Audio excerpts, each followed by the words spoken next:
In any case, let me swap over to the game. Let's just jump into the game right now and see what's up, right? And make sure. I will try to add a lot of, stream markers here so I can make the VOD a little bit more legible. If you missed the VOD on Monday, where we went through Tanker, quick shout out to the Monday stream. That VOD is on my live tab. I will link it in this stream's video. And it also has plenty of timestamps to go back and forth. So if you want to look at something specifically in Tanker, you can check it out there. But yeah, gonna apply to do the same thing here now for Plant as well. Let's start by just selecting the game here. I'm gonna go by stage. I'm gonna go here, European Extreme Setup. And we're gonna go also as well with some debug stuff here. Now, we're not gonna play as if it was a debug run because that would just break entirely the game. We're gonna still pretend as if we were going through the game normally. And of course, as I explained also on Monday stream, I just can't open W11. W11, A, B, and C is all the docs. And again, I don't know why, but W11 just doesn't work. So we're gonna go straight to W12, which is a top Strut A roof. And from here, of course, we can move on. And so you think, oh, this is nothing worth looking at, really? Well, you may be wrong, because there's actually something worth looking at here. You can go here, and of course, already turned off the map, which will be on like this. I'm going to turn it off here. It's a little bit easier to see. Hello, greetings. Hi. How's it going? And we are... Oh, I'm only regular extreme? Thought it was European extreme. Well, doesn't matter too much. We see a new entry here in the debug menu. So, this debug menu entry, Kamome, is all about the birds. The little birds that fly around here. And it's nothing crazy here, but we have at least 4 settings. So we have here the area, we got the route draw, we got sound and number draw. So let's begin from the top. How many Kamones do we have here? Well, we got a bunch of chickens here. There's number 34. And since we start counting from 0, so there's at least 35 in this level here. Which I find fascinating. 35 in total already. Oh, it's even more. Oh my god, it goes up to 40 with 39 right now being the highest I can see. So every time when there's these birds here, they have also the special logic. You can see how many there are in there. What's the hitbox of the bird? I've been asking myself that for years. I don't think you can see that. It's not tied to this menu point, but you can see it probably with another view, which I can check in just a second. You can also check the sounds.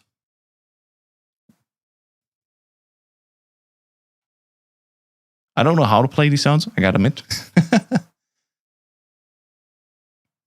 But I use also sound engine. Maybe it depends on like what level we're on. I've not figured out how to manipulate that yet. Route draw. I don't think that will be that interesting. At least I couldn't tell you exactly what the route draw is. You see here, I think you can draw actually the animations of each bird here. So you can track right now Kamome number 1 with its address as well. And you can see the think value. Remember, of course, from the Tanker stream, the think values are something that every actor has. So think, or TH1, TH2, TH3 is all tied to what the bird does. And turn on the number draw again. Try to find Kamome 1. There's just way too many here.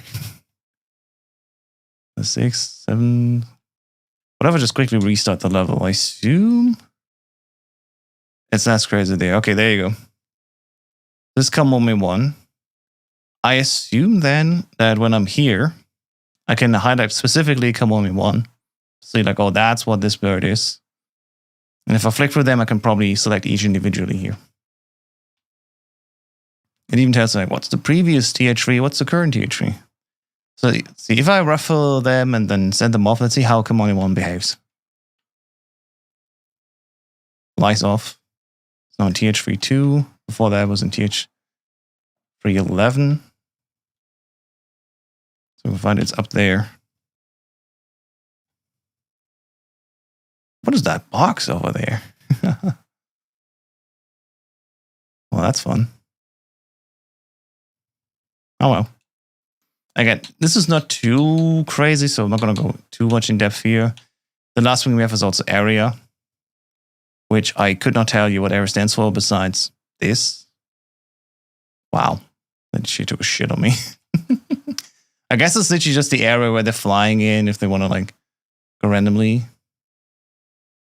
And I guess we're actually looking at Kamome number 1, but the one with ID 0, the first one. So numbers may be actually counting from 1 onwards, but they're numbered like a programmer would with 0. So fascinating. He said, thinking, man, we should move on. Let's fix something here. There you go. SE is probably for sound effects. It must be sound effects because when I go and press on the keyboard number 2, also we have the SE menu as we discussed in Tanker. So yeah, all that SE stuff is for sound and sound engine, or sound effects rather. Oh, if I press the left stick up, he plays the sounds. It's just really hard to hear because everything else also makes sounds. And I gotta listen in real close.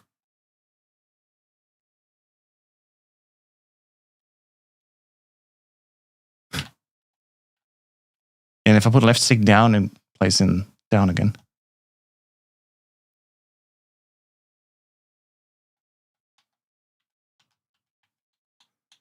Okay, D-pad up and down works the same way. I don't think we can hear the game at all. But why? It should be captured like an audio console. I can hear the game, so why can't you?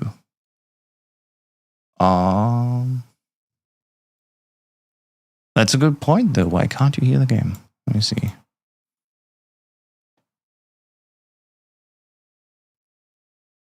Huh?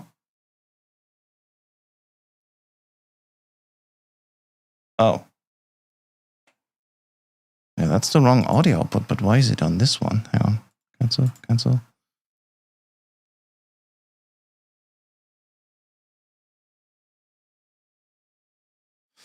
Yeah, that is a fantastic question. Let me see these sound settings. Did I maybe accidentally could hear it there for a second? Really? Huh. The game audio should be just where it comes from.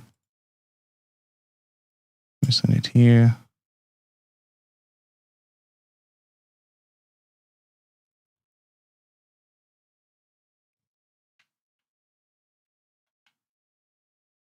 Yeah, there's like no audio pickup at all. Maybe it's an OBS issue then. Oh, Lord. Why is everything right now cursed? Let me see game capture. Audio game clean, yeah. I put it like this. Doesn't make any sense. It goes through there. So that's that. Right now the audio goes through.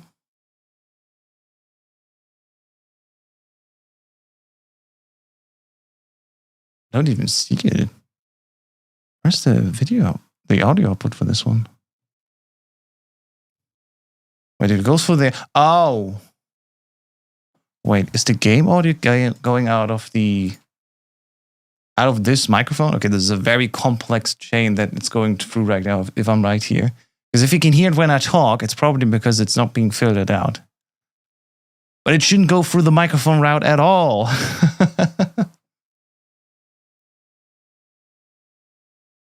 Yeah. Okay, that is... Think.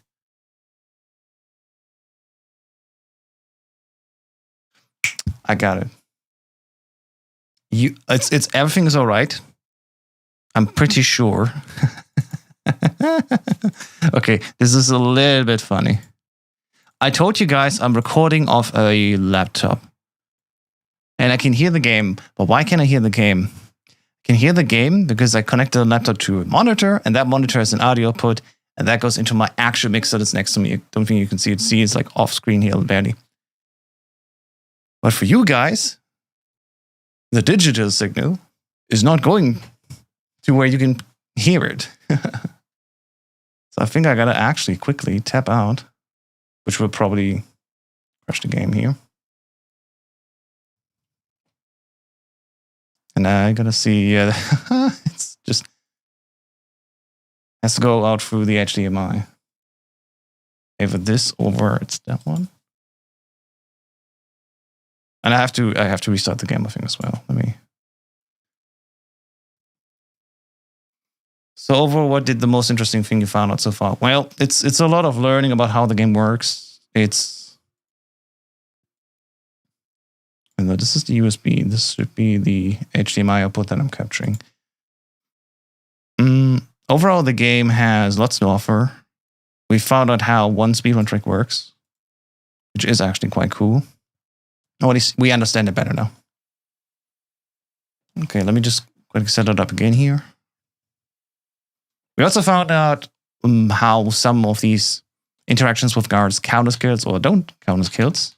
So that's also fun. We go debug.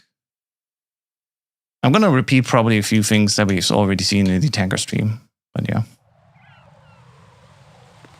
Ah, I solved it. There you go. Ah, my bad. my sincere apology. I did hear the game and I didn't consider it was only audible for me, not for you guys. Yeah, now I can also mix it up and down on my end properly. Jesus. Okay. So the whole point that we just shared this is that I can show you the Kamome sound option, right? And just notice how it works. So basically, D-pad up or down, or left stick up and down, and you can go and play this sound effect. That's what SE stands for. And the more I go through, the more sounds you can hear.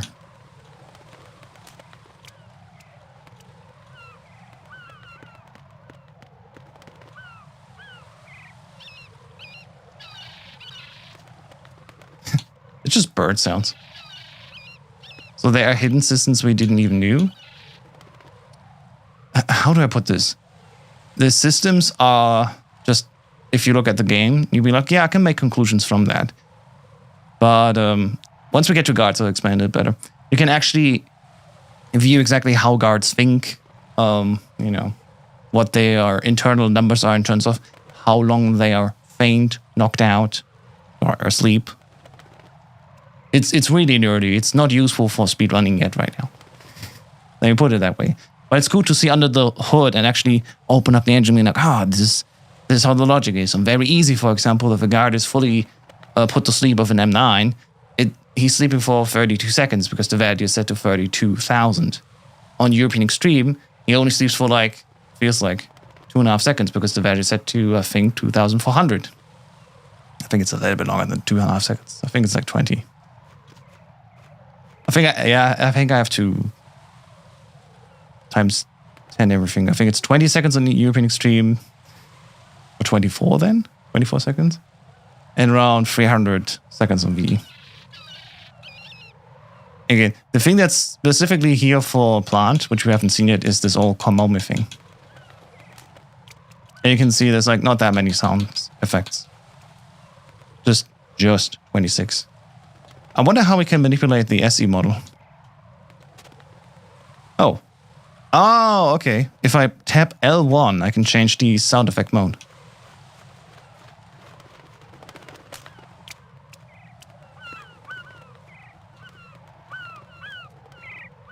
And the Kamome, apparently there's also birds there in the bomb sections. So if there's a bomb here, I have sound effects that get overwritten with bomb sounds. Oh, so that's like when you're in Strut A roof. Right now, there's no bomb here, so the sound effects I have from 0 through 25 are all bird sounds. But if we have a bomb here, a few of these early sound effects get swapped with bomb sounds, I guess.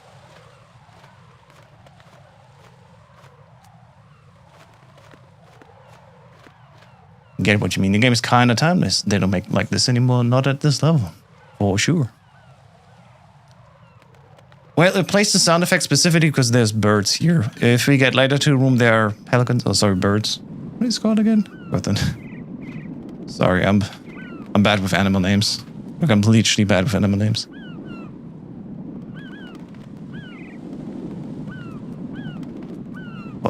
What is 𝐼𝐻 in English? Can't remember for the life of me right now, but you know what I mean. Oh yeah, that's fun. So we know now how the sound system works. We don't need that number draw. Just to quickly summarize this, we can see each individual ID of these birds. We can see, maybe then with that knowledge here,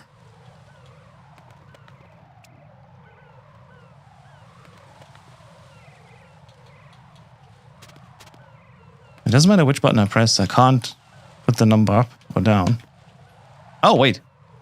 Oh, right stick up or down changes the Kamome that we're looking at. So right now we're 2. I'll check area here. Huh. So there's in total... Yeah, this is counting from 1 onwards. We have in total at maximum 40 birds on every stage. There you go. And it also draws in each of these birds then. Ah, okay. So that's how you can debug them. Seagulls. Seagulls. Thanks. And they're called pigeons. Right. Okay. Thanks, Techno. Yeah. Oh, this is how that works. Fun. Again, this is more like making my own document of MGS2 for debugging, right? So this is kind of boring, I get that. But for me, this is fascinating, how exactly people were debugging back then. Because that's not documented, as far as I know at least. And so knowing, okay, when there's birds on screen, there's these 4 extra settings. Number draw, so you can see each of these birds' IDs. Sound with the sound engine test. Route draw, we can see where they are. And area is also another thing up here, where they fly around.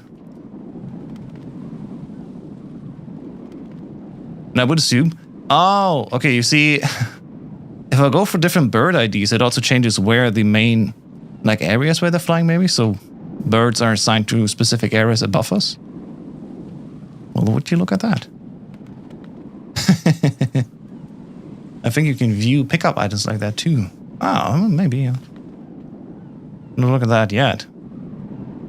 So yeah, we know now how this all controls. That's cool. Here's the thing.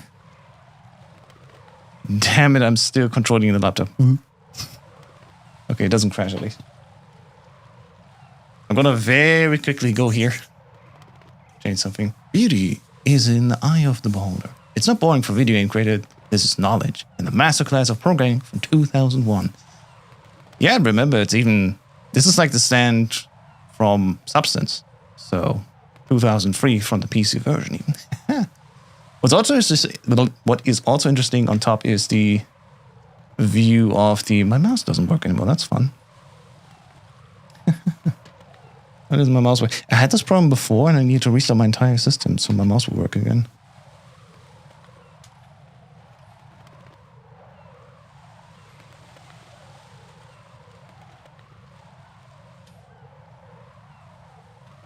Okay, this is frightening. My whole mouse doesn't work. I can unplug and plug in it. And as I said, tech issues. Wow. Yeah, right now studio mode is on. I don't even know if I can change scenes. Well, I can at least... I can probably navigate OBS by keyboard, right? Maybe. Oh, God. Don't try to control OBS with keyboard inputs. The thing that I wanted to show specifically was... Come on, let me go... Yeah, it doesn't quite work as well. Not as nice. Anyway, you know I have my own wiki here. So I can go actually and... outside stuff here, but I think without a mouse, I cannot even change the links here, so wow. Nope, it's all there. Oh God. Why is my mouse not working at all? Let me try a different USB port, maybe.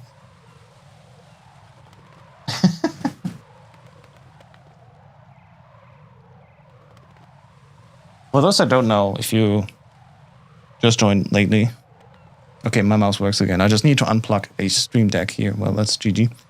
A few months ago, I completely removed my PC from this room here. This is my small, office room here in my flat. It's at most maybe 6 square meters. big. It's not really big. What you see here is basically the room. It's like a little bit more left and right. That's the room. And so if there's a PC in here and a beefy gaming rig with streaming capability and everything, it gets hot easily. So I moved everything away with like USB extensions and USB to Ethernet adapters and everything. So sometimes that runs into issues. And one issue I have right now is, unfortunately, yeah, some of my USB devices just turn off and don't turn on again. Let me change one thing. I think I can rather use this stream back, not the other. Okay, I can finally control the thing. All I wanted to do is put in the bird thing, and the thing was it? No, not NPC Snake. Birds. There we go. Kamome, birds. Just wanted to quickly note down, you know, change sound effects by tapping up or down. Change style. Is it called style? I don't even know. What was it called again? This is overlaying now. SE mode. Okay, change SE mode by tapping L1. So know how sound works. Route draw we just explained, right? Is that off? Yeah, okay. So this is draw. Switch pigeons by right stick up or down. And number draw is just, you know, showing the ID of the bird. There you go.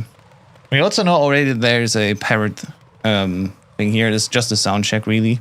But once we make to shell 1 core 2B, gotta go down there and see the parrot. Maybe we can play these sounds there. In any case, got all that documented. Let me go back to the nice view.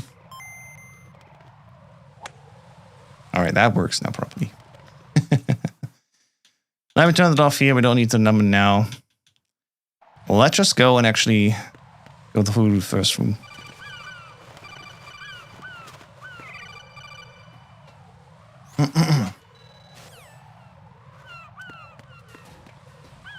All right. This is the first room of guards here. You will also notice, by the way, Raiden's wig does not render correctly. I don't know if this is specifically a debug thing or not. Also, some of these codec venues don't load correctly, but hey, we got guards again here. Just a quick recap from Monday, of course. Eye control makes them open and close so they can see me or they can't see me. Easy like that. And of course, with eye view, you can see the view cones. With think value, you can see what they're actually thinking. This one is currently the only one that's active. And it's specifically going here and checking for something. And I can show you now while pausing also what's happening on screen. So we can just look at this guy here. This guy is currently ID 0. He has 3 think values similar to the birds. Every actor has 3 think values, it seems.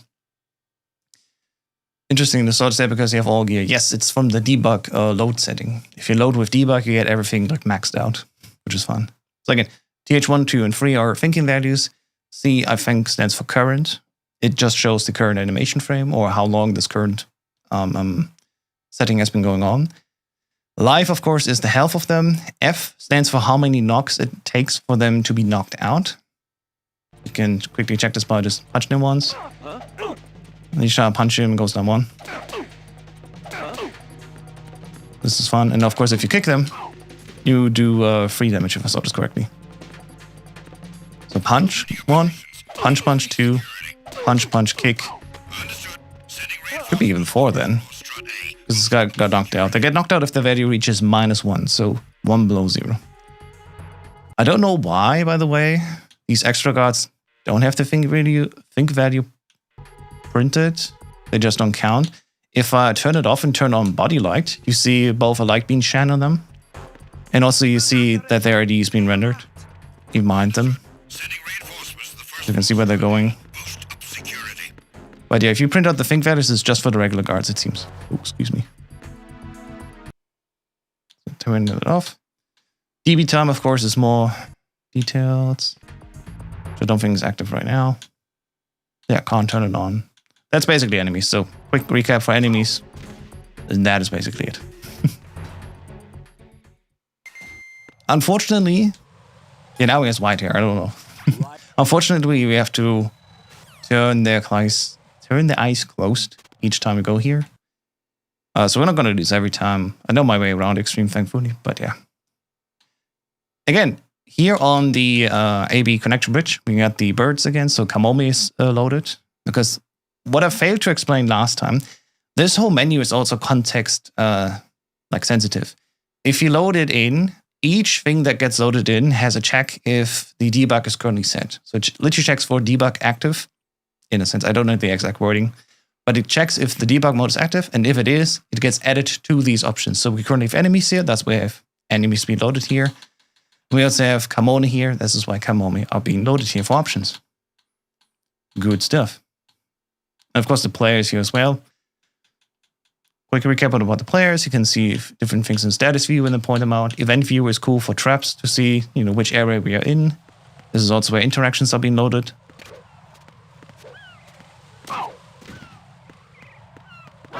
Who's that? Enemy sighted. Requesting backup unit. There we go. I never noticed the shadows from the light on the guards of the NPC before. Yeah. It's quite cool, right? And here we go. This is basically, now without guards here, the trap view. If you are in an area like a door here, if you get close enough inside this door, it automatically activates. These zones are active at all times. They just get drawn if I go into them. So it's a bit misleading. They're always there. And the reason why this door gets like, oh, I gotta open, is because we are in this frame. But how does it work? Well, we gotta turn on another view, and that is zone view. And find POS, or find position. And now this makes more sense, right? This little red box here, similar to Snake and Tanker, just to quickly recap it, is our hitbox technically. This is where a lot of the interactions are being tied to. L1 to stop grip losing. Oh, nice. That's good to know. Sorry. So our red box here, if this one overlaps with the zone by more than 50%, that's the assumption, then it checks like, okay, you are in the zone and you have the right requirements. And this one does not have any requirements. This door is just open. We don't have a card yet. We normally don't have a card yet. Nearby settings, we have cards, of course. If you don't have a card here and there's also no rule tied to this door, it just opens up. You're in a zone with more than 50% of your red hitbox. That's fine, and the door is then activating. If you reach a door, say, for example, this door would be like a level 2 card door, and we're inside the zone, it would first make a check, hey, do you even have the right level? And that's why it doesn't work. And this can also explain, I think, now quite clearly, why if you glitch through closed doors, which we can, when you enter on the other end, this event area is still extruding to the other side as well.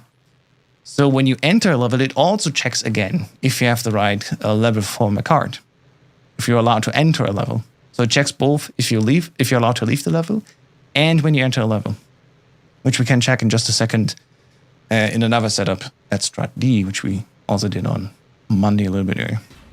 Well, yeah, just a quick explanation. This is how events work. And you can see here this little line. We just basically triggered the cutscene event here.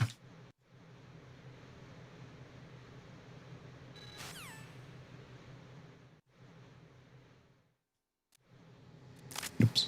All right, we're loading a plant chapter, so this is why this cutscene plays here. All right, and there's also more traps set here. I think these traps on screen, I have no idea what they're exactly for. Maybe they're just for coordinates to tell me where I am, or records them. Or maybe the game is like, you're part of trap so and so much. So again, here's the door, there's no limitation for us. And once we enter it, trap 6 activates with this ID. And then something happens. Same thing here. This makes it ever more clear. If you're in this area here, even if I'm this far away, I can try to go as far away as possible. This is what's really nice about this debug view from a speedrun standpoint. How early, for example, when we come into this door here, can we press triangle to close it? And it turns out relatively early. Like you can stand almost there. Like here. And it will all come by just pressing triangle now and boop, now it works. Might be for the spark effects on the generators. Maybe, yeah. It's the noisy floor parts. That could also be. But in the sense here with, let me recap the player. With event view trap, that's basically where all the events are tied to. It's a bit mislabeled, I personally think. But anyways, they call it trap in the code. And find pause, you can then figure out like, okay, if we are with a red hitbox in here, we can do stuff.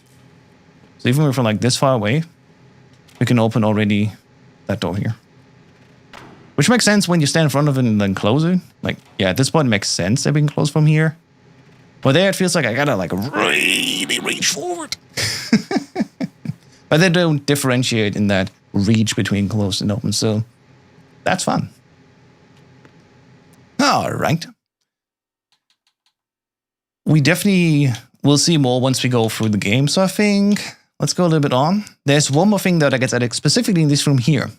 And this is one of the first instances of NPC Snake being loaded. So literally NPC SNK. Stands for, of course, non-playable character Snake. And there's already some settings tied to him here. So let's go up to this old lad here. Oh, and have vibration on. By the way, settings are exactly the same thing as we have them, in the main menu. So I'm going to turn off vibration. I don't like vibration here. And here we go. Here's the old man taking a nap. Let me make that a little bit easier to digest. So, you can set invisible, what he thinks, what he does. Currently, he's in the mode for this level. This level is, as we can confirm in pausing here, W14A. And Snake is also set currently to the settings of W14A.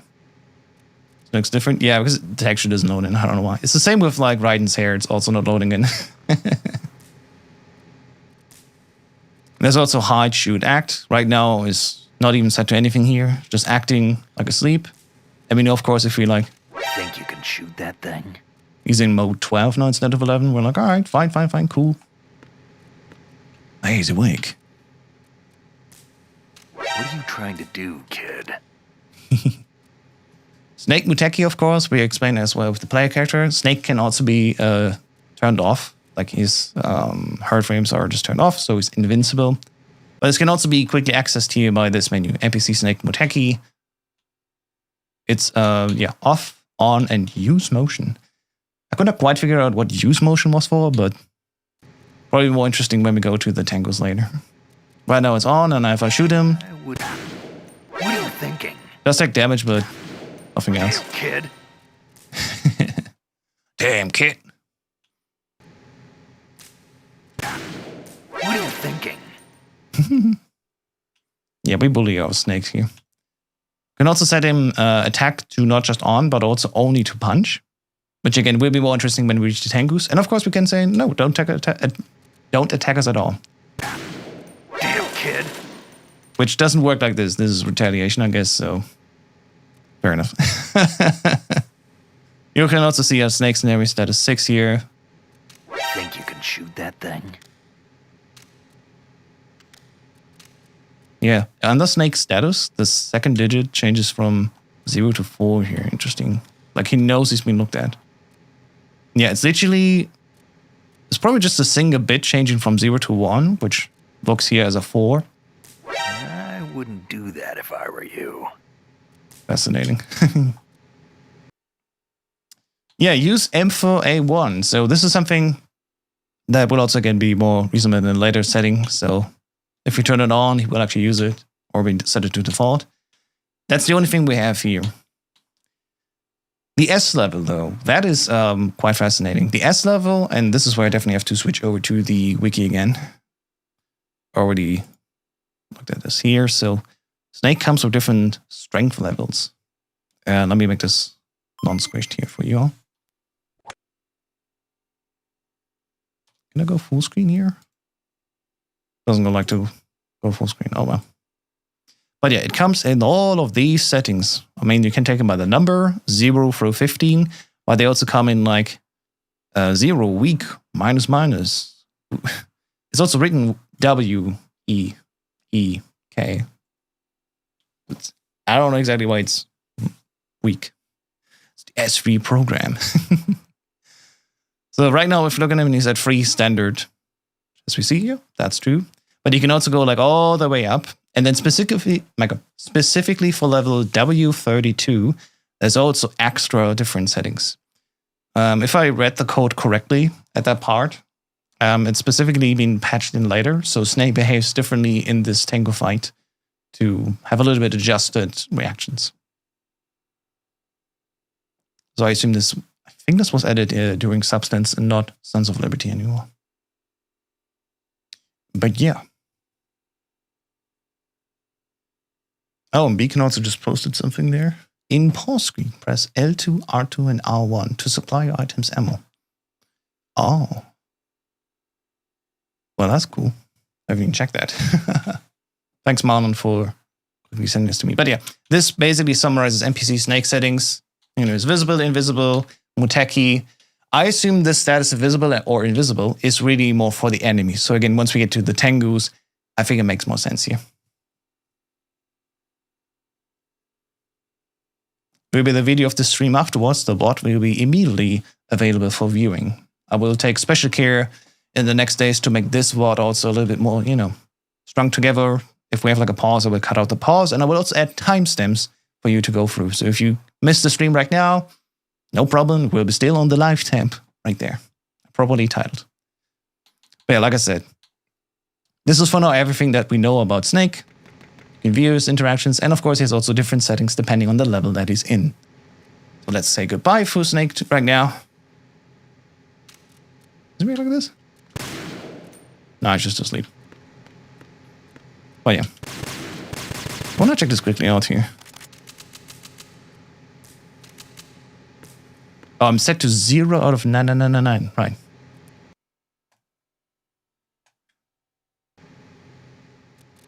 What does he say?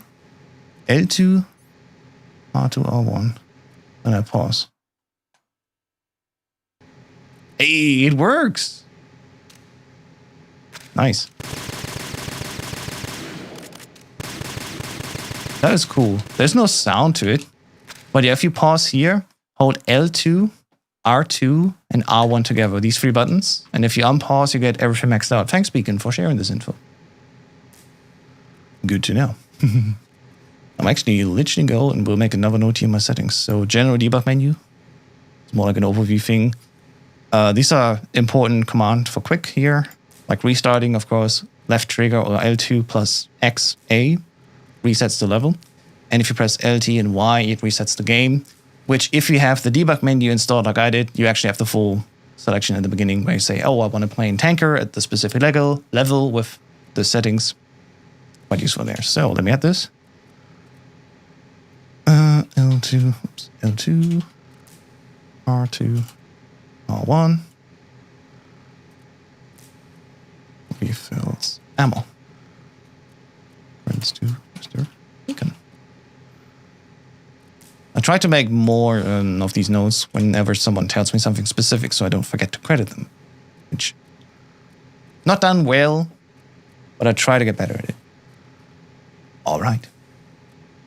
So, we've talked a lot about what all these things do. Let's keep playing a little bit. Jack. Do you remember what day it is tomorrow? What affects this? The amount of player deaths? Not exactly sure, yeah. We'll figure out. Again, the NPC Snake thing is probably more interesting than when the Tangos are present. Even though L1A resets the player to the starting point, any coded triggers are not reset. Okay, I guess this transaction happened before. Let's see. Oh, I have everything full, right. We're cheating, guys. I'm sorry. I saw you had to learn this way, but yeah, we're cheating. We had 9,999. All right. Let me draw once again here the trap and find pause. And what I find fun here as well is you can, there you go, there's the door trigger. Forgot, there's also nothing here. This door can only be opened because we have currently, what is the door level? We have 99. That's because of debug setting. Normally you can't enter here, but yeah, fun fact. If you enter here, there's nothing there. So before we talk to Stillman, there's nothing loaded here because you cannot open anyway this door on the regular gameplay. So they saved some memory here, it seems. And next up, this zone here. Little fun fact. In Sons of Liberty, this little line here that basically starts the interaction with the Stillman cutscene was actually way further back here. It was like there, roughly. I don't know why they changed it, but they did change it for sure. Just catch-up flow in there. Hell yeah. So again, the cutscenes don't work that properly.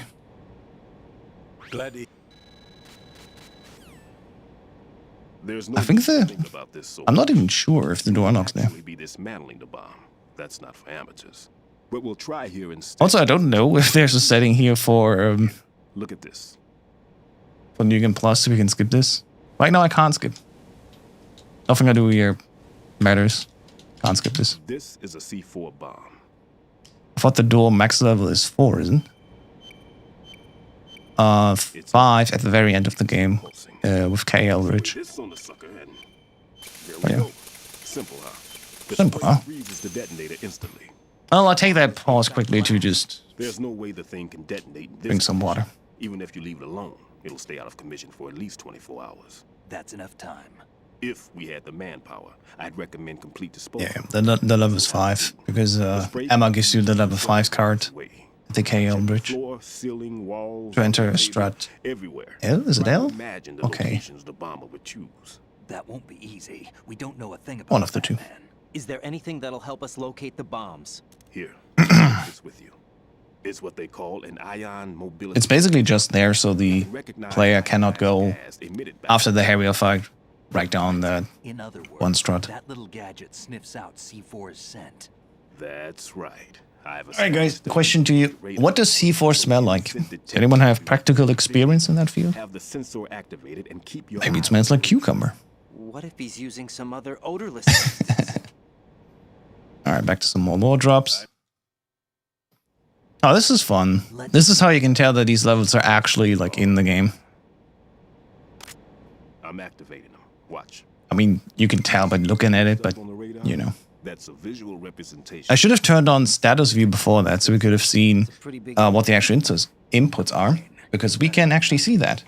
The left and right stick are all being recorded Area, okay? and then played back during these in-game cutscenes, The which is radar fun. to use this system. Log into the node at every strut. Also level 5 door in the bottom of these. Right, yeah, of course, when you get out again after snapping, that's also level 5 door. Knocked offline when we're spotted. Exactly. For sure. Fat Man would have allotted some C4s here in Strut C as well. Here? But how does it taste? I said how does it smell, because it's all about smelling, not taste. Where he would target. You know this for They smell amazing? See, that's what I'm asking about. From the techniques he It tastes like motor oil. I'm less interested now. Oh well. Yeah, something I could have remembered. If we go... where would we have such a cutscene? If we reach the 1-2 connection bridge just before the Cyphers and everything, there at least we can turn it on. Yeah. If we go to player and then... Status view, I think? No, what was it again? Display? No, display on off is, by the way, for the menus here, so when you open them, they don't interrupt here. Now you see them, now you don't, yeah.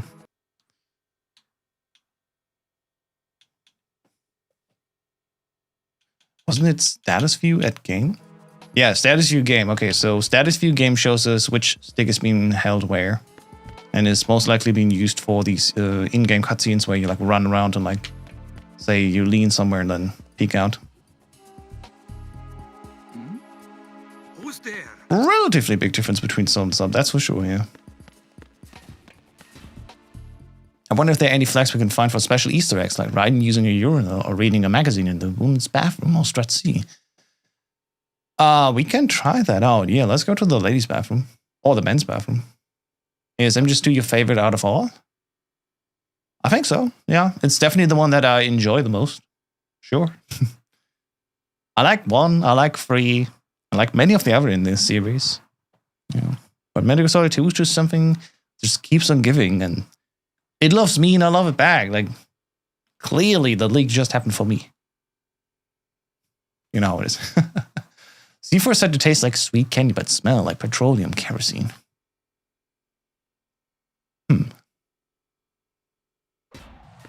Actually, you need to call Konami yourself. Yeah, we did this on stream some time ago. I forgot which one exactly.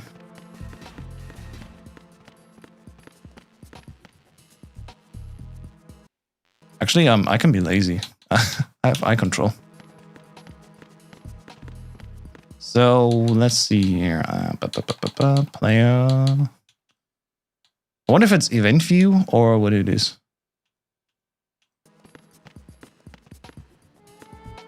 Yeah, if we're in this zone here.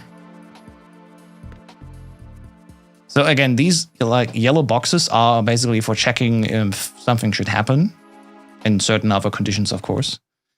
And let's just call the colonel right now. This is already enough. Stillman is a top-notch explosives technician. I think you also have to look at it. Do you really think? Yeah, I think you'll have to also additionally look here. Oh, actually, wait. There's 2 zones here. I gotta be real close to the urinal now. Jesus Christ, that was a fast car. It makes a flashing noise right when you're true. You can even see some water splashing down if you quickly look. Yeah, I think at least if you look there, or maybe you even have to like crouch. Let's see. Stillman. Okay. What if I crouch here in this zone? Is that enough? Make doubly sure. Okay, hang on. I crouch, I'm in the zone, and FPV at the urinal. When is it enough? Make doubly sure. Oh, it just doesn't trigger at all. Okay.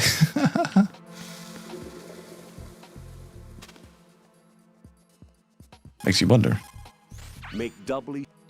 Yeah, it's just repeating now. Maybe you have to do it later in the game so it doesn't talk about stalemate. Probably. Oh, what? Oh. By the way, something I learned doing all this debugging. When you're in the coding, you press start. You also confirm to hear the codecs. I'm like, oh yeah, right. Gotta press select, not start. Yeah. This may be distracting. It's honestly, for me, everything is knowledge and everything is worth looking at. So I'm down. You also get told of in the... What the... Let me call that here. Actually, what happens if I reload now? Alright, we just come back. Let me close the eyes again and go to the ladies' bathroom and then see what they're doing there.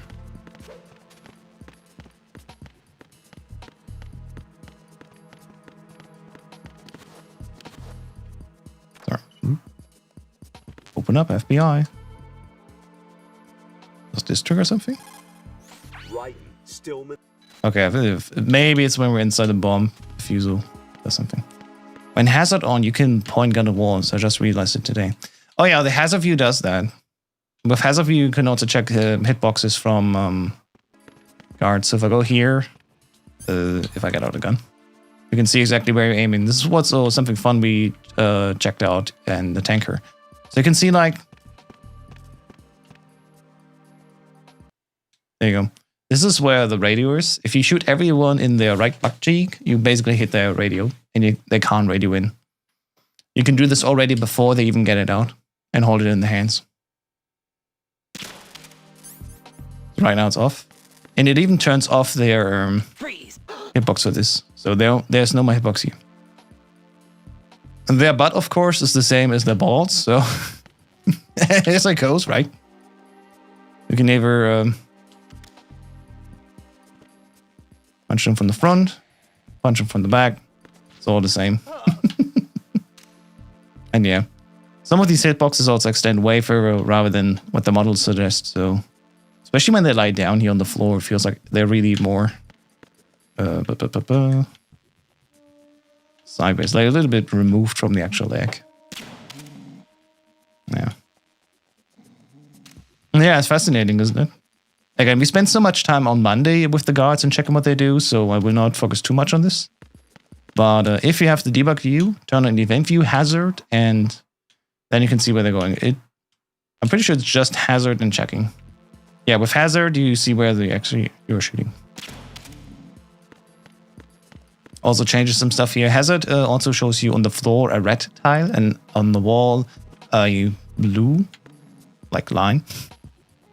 So, for example, this wall here is probably also tied to where the camera's set. Right, if I'm just behind the wall, again, if you turn on find pause, if like more than 50% is below this blue wall, camera's here. If I'm more than 50% behind this blue wall, camera's here now.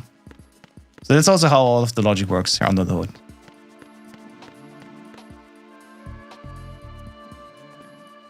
𝐤𝐭 𝐤𝐿. I wonder if it's a different menu or just different clothes.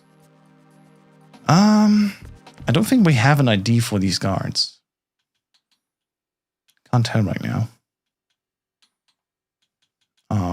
We have DB time here, which does not get printed. We have, of course, this whole huge menu, which I can show like this. My camera's a little bit in the way. Let me just go back to this view. It's a little bit better. The game also runs at 4x3 actually, so yeah. Cannot quite tell which kind of guard this is, based on this output at least. Can pointing gun check the ceiling? Let me try it out.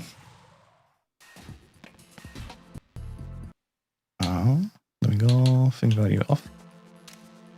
Yep, you can even check the ceiling, so. What if I go here? Oh, okay, game crashed. That's fun.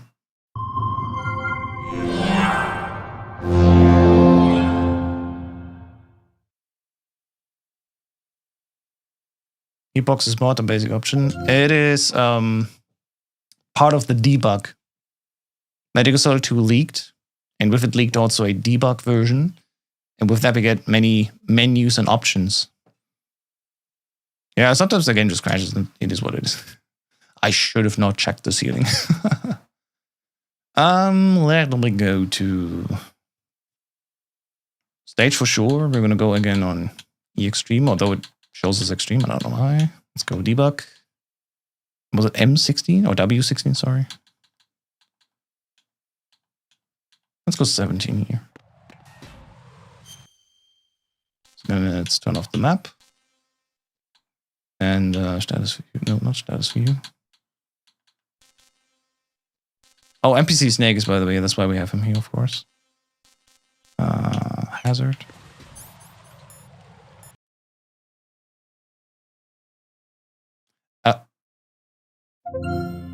I swapped and I didn't even check what I swapped to, but there were 2 lever guns. Hang on. Okay, set down, whatever.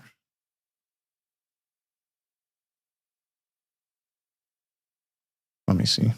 Debug version is from the fast. Debug version have a lot of debug stuff. True. Stage. Let's try this again. I think I just equipped a weapon that's not for right. Did I set it EX? The whole snake in the boxing. I wonder if we can mess with him before he gets out of the map. I don't think we can do too much. You know, you can shoot him and destroy his box and we just pop in a new box. But we can check currently his status. Okay, so Extreme debug and then W17.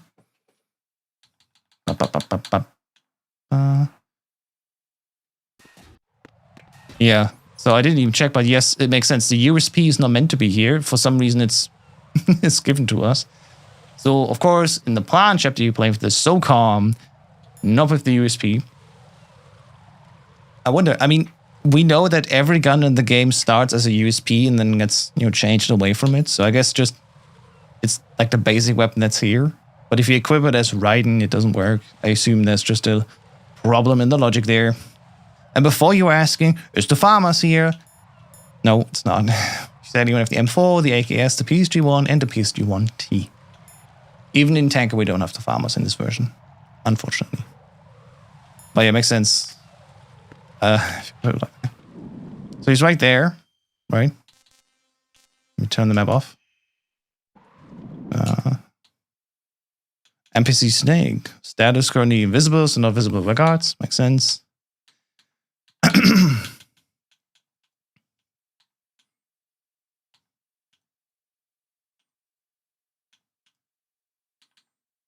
Let me see. What if I set his status to be like Tango 2? Yeah, you see, he just breaks the box and he's gone. I can go in here again and see. Yeah, no farmers. Oh, we can get him back again here, but since we have every weapon.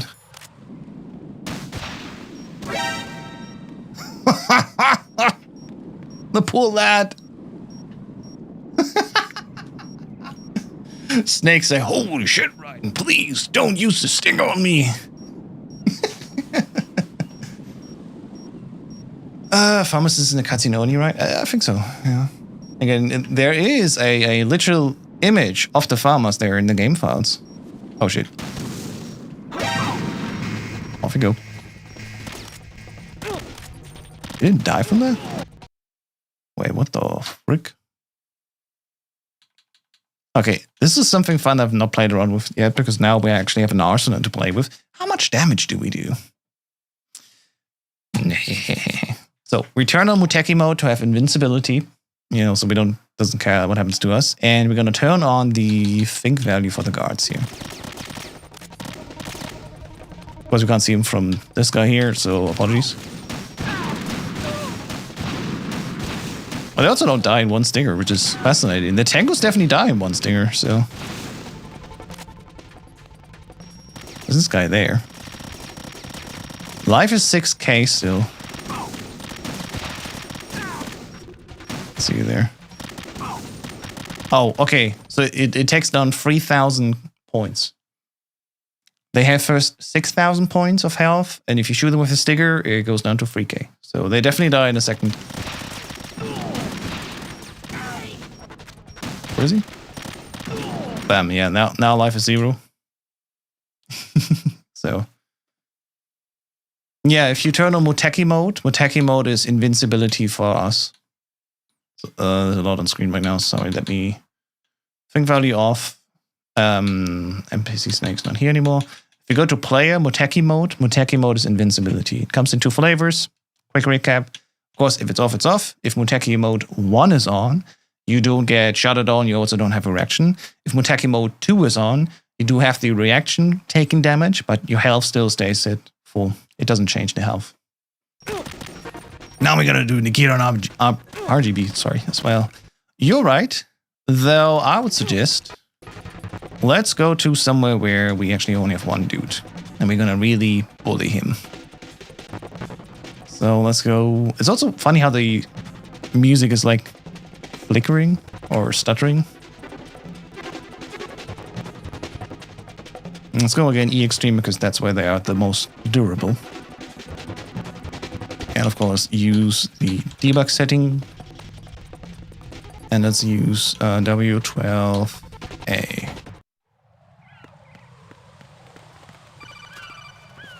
There you go. And if you're wondering, can I actually use the sword if it's on my back? I don't know. I don't think I can. I think specifically, yeah, it's just twitching, but you can't use it yet. So despite the debug, that's not how it works. All right, let's bully a guard.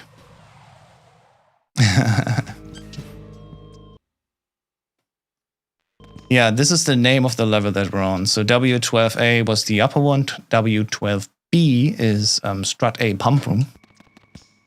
Every one of these levels has a name, of course, and they're all starting with W. And then they go up in numbers as the story progresses. So, enemy thing value. Right now, this poor lad is sitting at 6k health. Well, let's shoot him.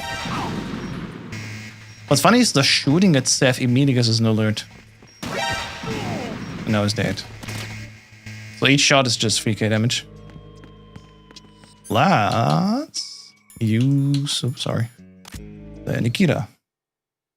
And let's turn off the eye control. So a single Nikita shot does how much damage on evacs? Also 3k.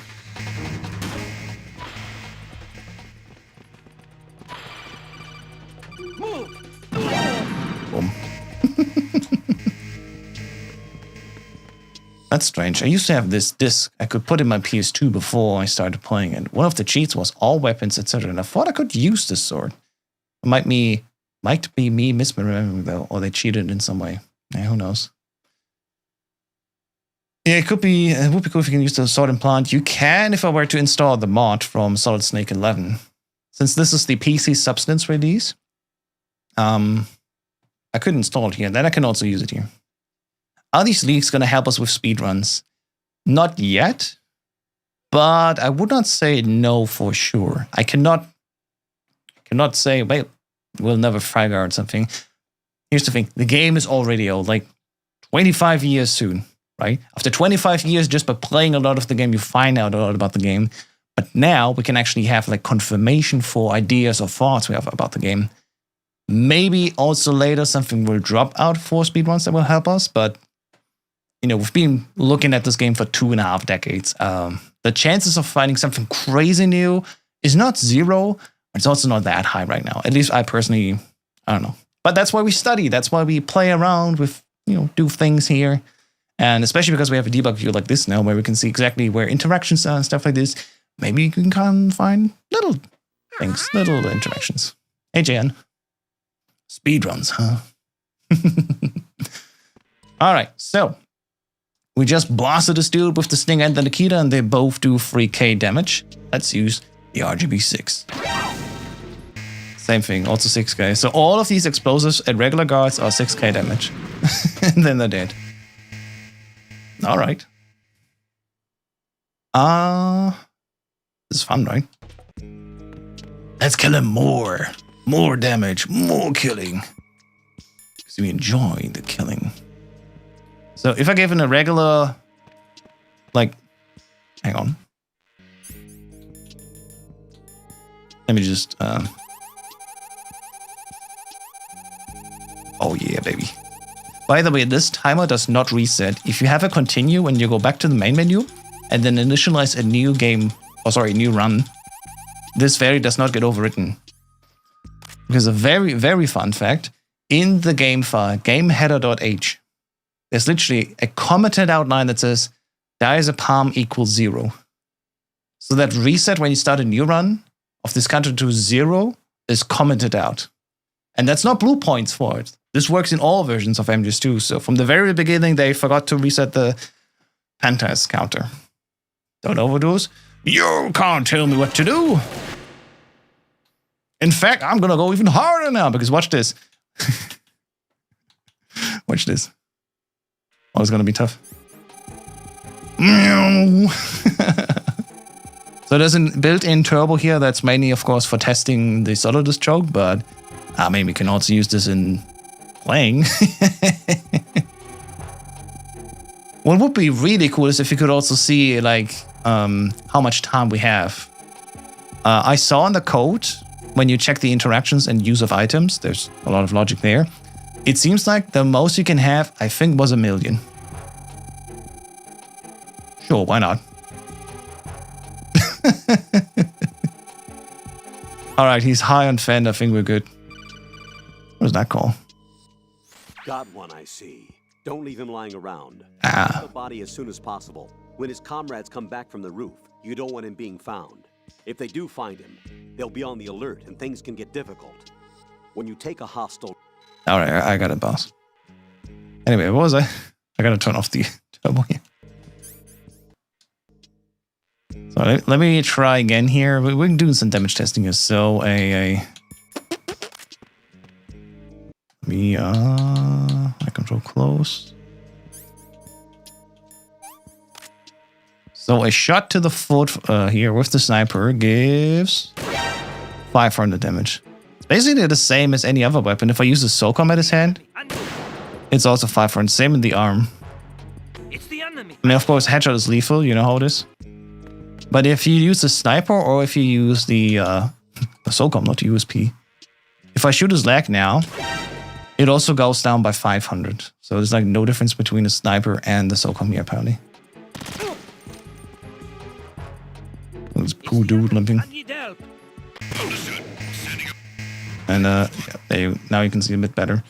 You can shoot them in one of the upper limbs and one of the lower limbs. So one leg and one arm. They still don't die. But if you shoot them in both arms or both legs, they immediately die. And we're currently playing on extreme. If I confirm, yep, on extreme level. I don't know why the debug configuration says European extreme, but says only extreme here. Although I think these numbers don't change, at least in that regard. But yeah. So that's fun. USP and technically PSG1 have the same strength here. What if I...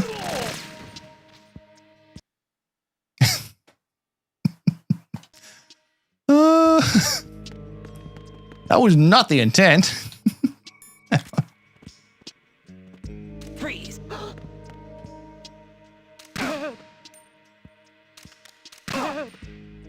Okay, each AK shot does like 1k damage.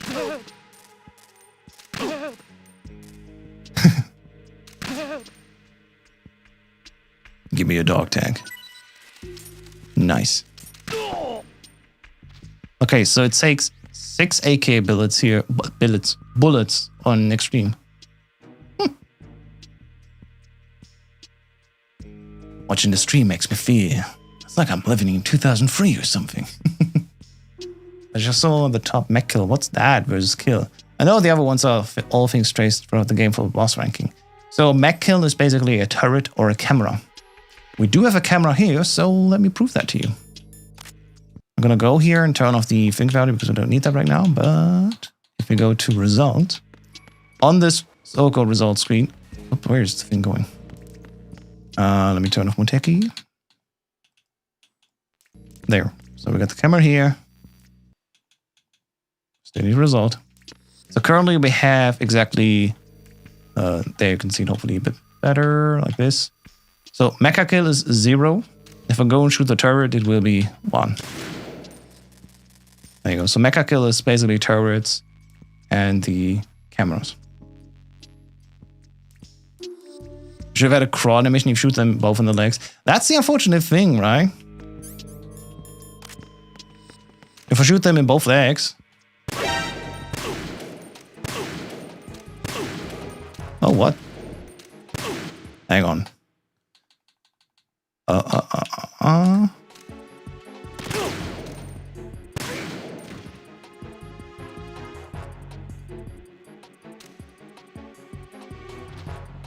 And then he dies. There you go.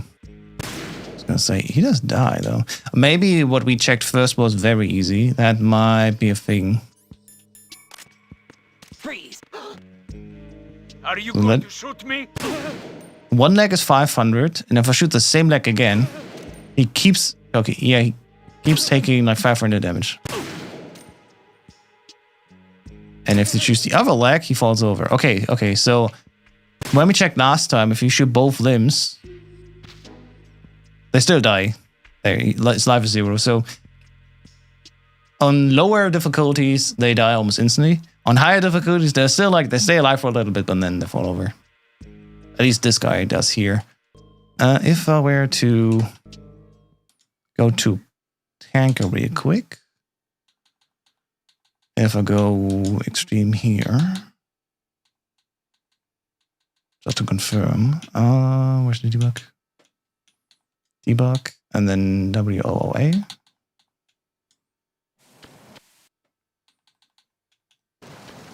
We don't need result. But here's only the USP, not the SOCOM. So I don't know why they have the USP and the SOCOM in plan. Alright. Let me see. Are these guys different on European Extreme? I shoot him in the leg. Shoot him in the other leg. Okay, he also falls over. You still got 9k health, but eventually he goes through the motion then dies. At exactly 309 frames. Alright, fair enough. I guess last time it was on very easy that we shot both of them in the legs and then they are immediately dead. Alright. But where were we? My gosh. We're still only at the start of plant. Let's do some more stuff here. Let's go actually through the bombs here. I want to check something with the bomb and the detection of the coolant spray, right? Let's go again here. European Extreme. Debug. And what was it? I wonder if it changes the level if you have to go to like 20A something. We can also go by story, right? Story set biometrics. Story set bomb star. What is this? Oh, this is basically the story flag. And then if we load the level, maybe if we just go to 12B, now there's the bomb here. Let's see.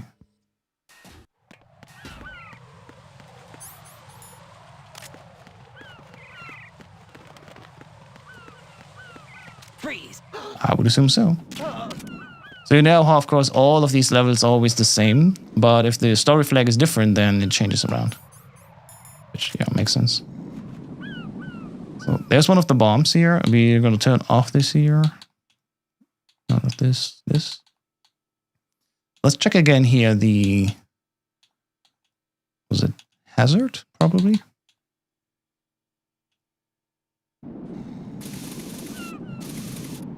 Doesn't really appear to be that we're aiming at it.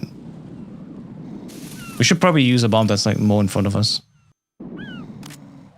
Alright.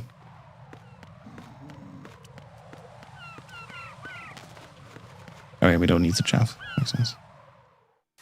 Big boss rank, 100% coded calls, 100% non-lethal, full lore, every map visited, all items and weapons acquired, all riding wigs. Platinum, under 2 hours, no exploits, no task speedruns! Wait, all of that in under 2 hours? You gotta do at least 3 runs through the game to get all the wigs. Or whatever, okay, fine. I'm you know.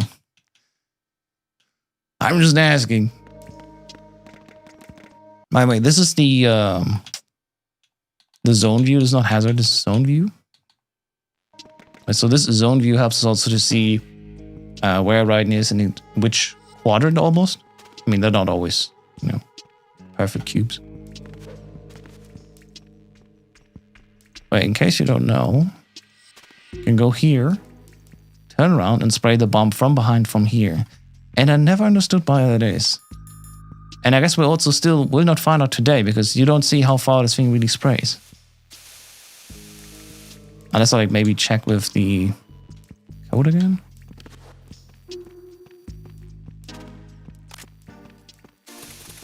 There.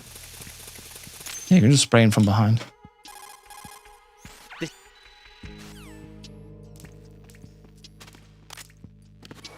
Nah, they all just go to Strut C, naturally.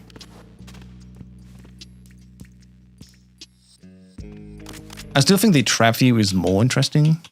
Zone, as I understand, zones are actually only used for defining like the shortest way to Raiden, if you're on alert. But yeah. Oh, well, it's because we reset the game. Right.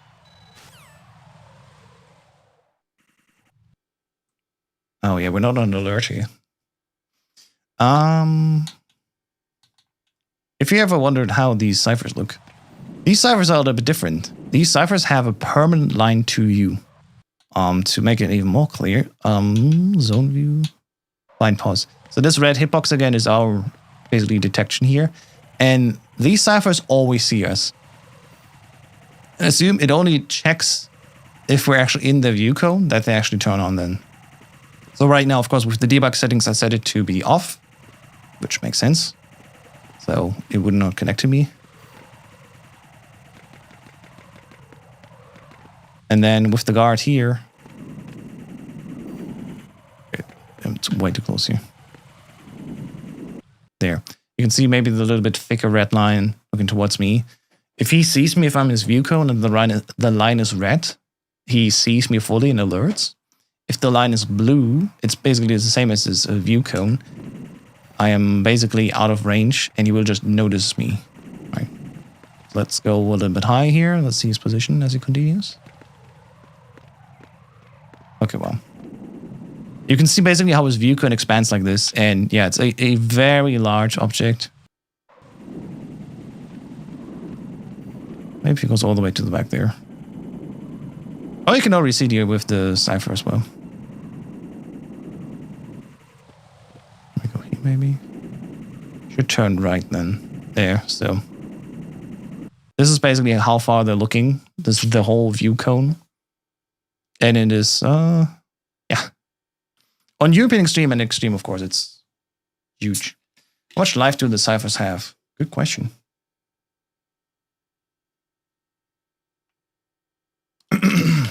Oh, nice. I never knew you could spray the bomb from behind. That's why you're watching House Test Speedruns. Because I got the insights as a speedrunner. Do I have actually special interactions with Cyphers? I don't think I have. That's one of those things that's a little bit unfortunate. If I go think value is really just for guards. These Cyphers, or, well, I guess mechas, do not count here. We can also check if these do get added to the mecha count. I think they are. Once he shows himself again. Yeah. So these Cyphers count as mecha kill. As we can see on the right there. I have to know that myself how much life Cyphers have, especially different difficulties. I mean, we can conclude that. What was it again? On a guard, they do 500 in a limp. Was in a head they would kill.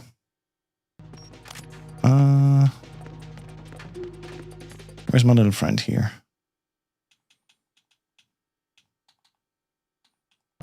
Turn off the print, turn off the eye view.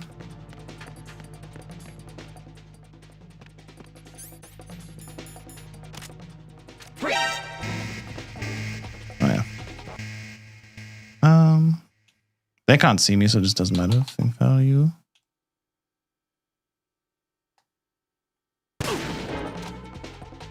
Yeah, this just takes 500 away from them. You can also see now how they heal themselves up again. So it goes from 5k and stays there. Okay. They can walk still, but they're basically just fixing themselves up. Like healing on the midline. Alright. So you can put right inside of him. Okay. Can this one dude go away here? Even they do it. I can just continuously shoot him in the leg, I guess. And he will still continuously heal himself. But if I like shoot him in the other leg before he heals himself, then he falls over and he will die after a few seconds. Bomb, he's dead. Oh mon dieu. I wonder also, is the damage scaling, actually? It's the damage scaling with distance. Right now he's there. If he were to stop. Possible hostile sighted. Oh, still 500 at that distance. I definitely think there's a max range, because at least in the Cypher up there I can never hit at the most damage. But at least at this distance here, it doesn't scale or anything. It's always 500 here. Oh, he magically hit himself, or interrupted himself. And now he continues on with his path upwards. So we're playing currently on Extreme, and you know, of course, a headshot is a headshot, so the Cypher explodes from a headshot. Oops. Let me go here. If you shoot the body.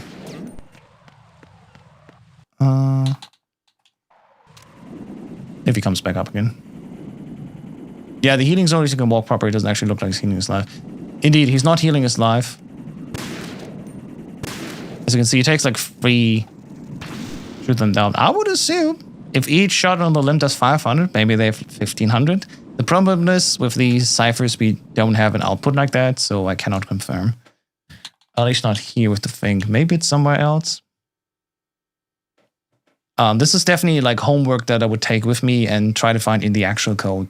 Because presumably, of course, there is a check with damage taking, and eventually there's also a check if like a life is too low. So while the debug menu does not, put it out on screen, I'm fairly certain there is definitely a number in the code that we can look for, find out, and then I can report on it again. But yeah. Let's move on and do more bombs. Let me do the actual extreme strategy here. So normally on extreme, we just go here, toss this shaft. We do take 1 damage, that's fine. And we go here, get the M9. What the hell happened? And then we go quite quickly over here, jump down without being seen again. Go to this position a little bit up. And then use the coolant to turn to the side. I'm under attack. Stay alert. Wow, well, I'm always full turn. There, you can spray the bomb from here. While the whole time the chaff is active, it doesn't matter. They can't use it, right? So we're just quickly moving on. Leaving the area not having had an alert. It's a caution, but not an alert. And I can confirm with you because I checked results. Alert count is 0. So while they are now on caution as if they were an alert, it does not count as an alert. The more you know. Perhaps a silly question. Do you know if people are thinking about adding stuff to the debug menu? I know a lot of the fixes we are seeing are on the game code itself. Well, right now this is the PC Substance version, and the most efforts I see are for the PC Master Collection version, which of course is the one that was made by Bluepoint and then further developed. And so every update we see right now is for the PC version you can buy on Steam. And I think that's probably also the most reasonable. If somebody out there wants to do the work, if you're listening, you can do it. You would do me a great favor by enabling this debug menu and the Bluepoint debug menu, which is actually a separate debug menu they added as well, to the PC Master Collection, so we can actually further dive into the PC Master Collection with this debug view. Doesn't exist there yet. If you want to see that, you got to build the leak yourself, which I have to admit, I tried a lot of times. I asked around and I just can't get it to work. My last standing is maybe that the May update for Visual Studio broke it. But you know what? That was the point where I said, how about I just do what I can do best? Play through the game, look at what's in front of me, like this debug menu, and, move on. I don't think we're going to see many updates or patches anymore for Substance, really, unless people get asked to, maybe. But I do love that the fact that we get so much for PC Master Collection. That is definitely great. Is it possible to enable first-person view via the debug menu so you can play in FPV like 𝐾𝐚𝐮 in some VR missions? The Bluepoint debug menu. So, again, this is the PC Substance version. This is what we have in 2003, right? And this is basically what Konami or KCE Japan used back then to debug the game. But of course, Bluepoint later then, starting in 2008 onwards, they also built a wrapper around the MGS2 game, and they also added their own debug menu on top. So it's both the one that's already in MGS2 itself, and then one that's in the engine from Bluepoint. That's what I call the Bluepoint debug menu. VS 2008 is much easier for Leak. I have not even gotten that to work, so I would need to take some more time, but eventually I just ran out of patience. But yeah, thanks for the shout out, Mr. Beacon. Yeah. There's I've seen people working on like a game overlay thing. You maybe seen this in other games. What's it called again? Reshade or something, right? Reshade also uses a certain in-game menu system where you open it up and there's lots of drop downs and stuff like this. I saw someone working with that so you can view, for example, also different menu and debug menus like that. So again, if somebody were to enable that and hand it out like a mod for PCMC, I will absolutely dive into that version as well. Because it's still different to what we have with the PC Substance version. That's for sure. If you're going for a Fox run, the number of red exclamations does matter, right? I imagine that just keep track of that for European Extreme Game Over Print Spotting. That's what I think as well. I don't know why they count it, but of course, the so-called red exclamation mark. Let me look at this here so it's a little bit easier to see. The red exclamation mark is there just to show when there's about an alert to happen. And of course, if you have the so-called game over if discovered or GOID setting, then this would also be a game over right away. I'm not playing on GOID right now, so I'm playing on NGOID or not game over if discovered. So this does not matter for me, thankfully. And that's why I can pull off these strats that I just shown you, right? Where toss a chaff at the beginning of Strut F and then move on. Even gets seen again, but because the chaff is still active for such a long time, doesn't matter, thankfully. So I can go for this move on alert. However, now, there's an alert. All right, let's take a look into these ciphers. Again, we have 3 ciphers here, and they basically work the same as the other one. Now, this one shoots us. It's not just a, camera cipher. This is a turret cipher. All 3 of them, of course. They all have still the same range that they can look at. And they all have the permanent line of sight to you. So they're all checking basically with the green line if you are connected to them. And then based on that connection, if nothing is in the way, then they move on. Of course, I'm already full. I have maximum stuff. Oh. Oh, I'm bleeding. Okay, I was like... So, in case you guys don't know, if you don't play on low effect settings and you start bleeding, you experience the bleed bug, which just spikes your CPU. And that's basically when the game's like freezing and playing while you're bleeding. So you gotta set this game to low effects if you don't want to have this bleed bug happen. Thankfully, I can just reset quickly. Isn't it this?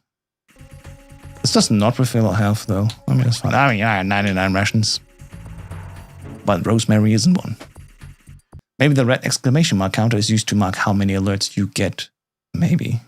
I mean, nah. You have a specific alert count as well, next to the red exclamation mark. So, alerts are actually only counted when they actually get called in. There are, of course, 3 forced alerts on us, which the tanker one is not getting counted until you reach sniping. The twilight sniping in plant. So you can definitely finish a tanker run with all perfect zeros. But the guard rush alert that's forced in you will be counted later than in plant. So there's definitely a minimum 3 alerts that will count it, and they have nothing to do with the red exclamation marks. Yep, there's a specific alert counter. So again, the red exclamation mark is just a fun statistic. Same with like clearing save. Like, why is there a clearing save? Or the mecha kill. It's not being used right now, but they did it back then, and it's still being printed out everywhere.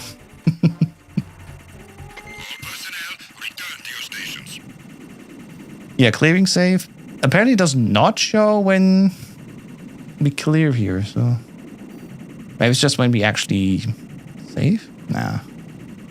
Continue card should kind of alert. Oh yeah, is clearing save actually a save? Let me save. Just to confirm that quickly. Is clearing save actually staying for saving? What's up? I would assume so, right?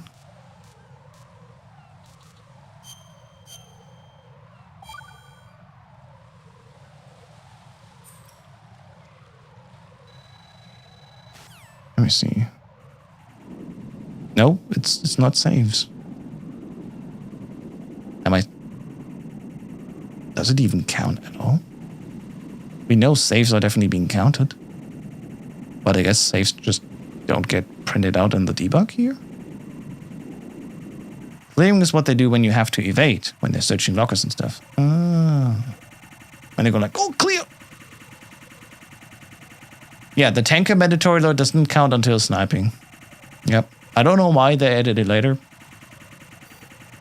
But I have to admit, it's very satisfying when you do a European extreme run and get all perfect zeros.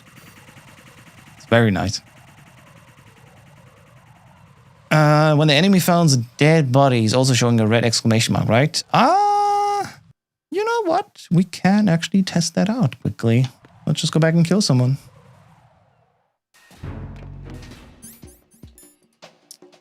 We have to do this the sound way. I control close. Let me choke one out.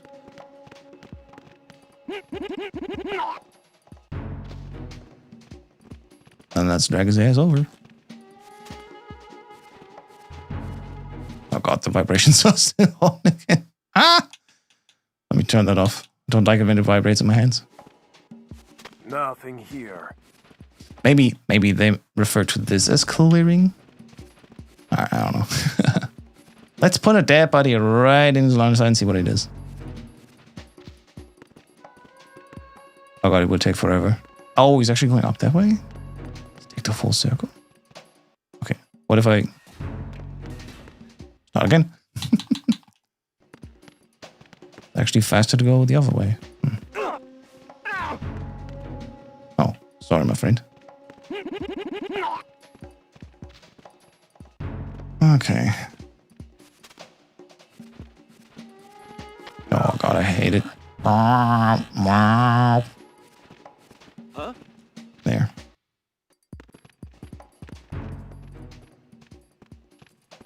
What does get counted here?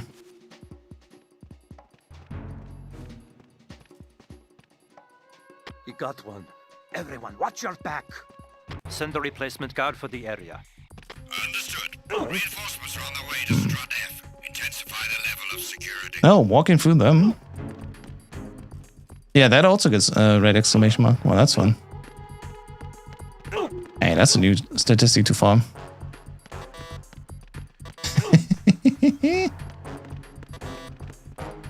I'm under attack. Also, do I not have... Oh, I only have level 1 card. I guess from story overwritten. Yeah, it's just... Reinforcements are on the way to Strut F. Intensify the level of security. I mean, eventually it will drop, right? So the question is... To stop investigating, will it be clearing safe? Or will it be... The choke sound sounds like the Mario Staggers sound? A little bit, right?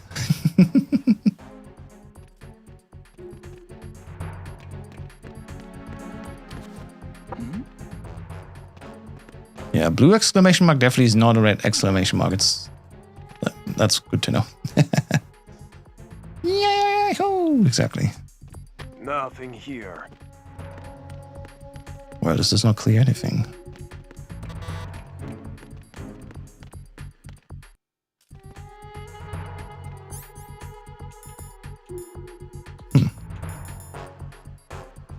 Oh yeah, we also have both suppressors here. Huh. Clearing safe and sure it's an evasion status. Alert, evasion, clearing, yeah. We can see actually that if we go to think value and print that out right now. They are currently on think value. Oh, which I did take a note definitely which value was. Team, come back at once. Guard team, Layer 4. Yeah, clearing safe is not that. It's my understanding when the radar gets replaced with a camera view of them searching for you in the lockers. Ah. Yeah, by the way, Mr. Beacon, I literally just tried that. Good thinking. So when you pause R2, R1, and L2, that actually refills your ammo and everything here, right? But it does not increase your level card anymore. Oh, man. Does the wig even render correctly? No, it doesn't even render correctly. Even the stealth doesn't work correctly. Wow. When they're searching for you, yeah.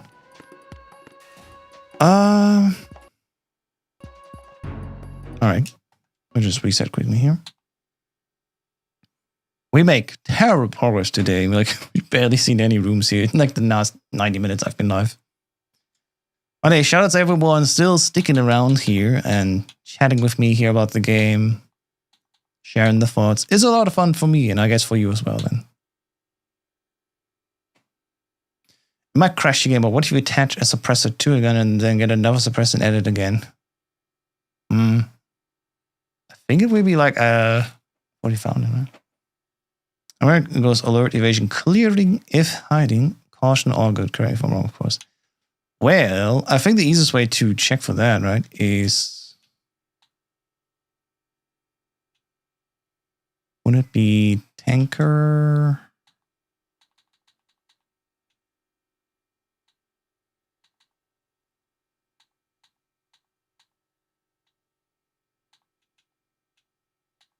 very hard. I didn't even see this. Oh, that's the story, right? So we go stage here. Config. There's extreme. They don't even have an extreme setting because it's called very hard. I see how it is.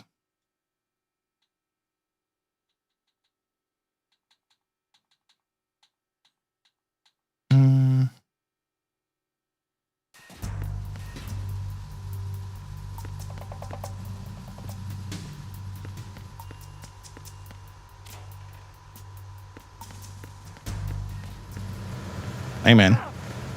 Who's that? Enemy sighted. Requesting back Let's see result. up unit. Understood. Backup unit, head to the starboard entrance to the engine room. Don't let Okay, now we are in division clearing.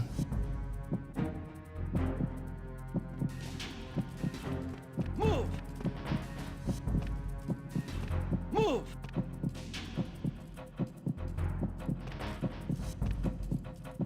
Clear!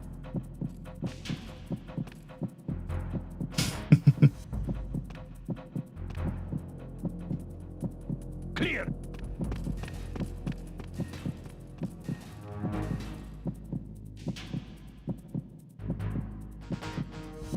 return to your positions. Increase security. There's a clearing safe, so yep, it does count that when you're hiding like this. Starboard entrance to the engine. Let's see. Then it can be interesting to see what the difficulty level of a safe alarm very hard is. No, very hard is just extreme. In Japan, they do their difficulties a bit differently. So, for example, the twin snakes in Japan, the twin snakes difficulties for us in US and Europe are very easy, normal, hard, and extreme, right? But in Japan, the twin snakes difficulties are easy, normal, hard, very hard. And then extreme. Extreme is still the last the same, but that's how they notate their difficulty sometimes. I don't know why that exactly is. I have no idea, but I would assume that's exactly why this one's called very hard and not extreme. Same with Ghost Babel, also having only a very hard difficulty, not an extreme difficulty. Cracking those clearing parts used to make me nervous on the extreme. Clearing save. Let's go. I feel so smart right now. Good job, Oliver. Well, yeah. They called it extreme here. It's also weird, like I do select for plant the difficulty European extreme for sure. But I go here, it's hard, very hard, European extreme, but it shows as extreme. There's nothing after that, so yeah. If I go to what stage? Let's go back, tanker stage. There the difficulties are very easy, normal, hard, very hard, which we know as extreme, and of course then European extreme.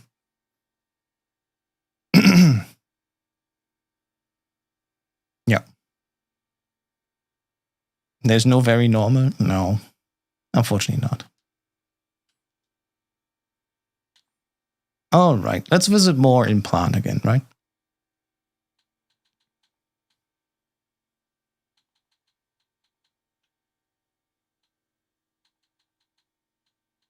And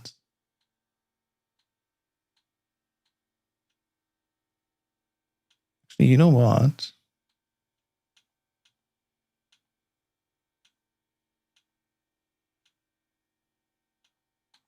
Go bomb start, and then which was it?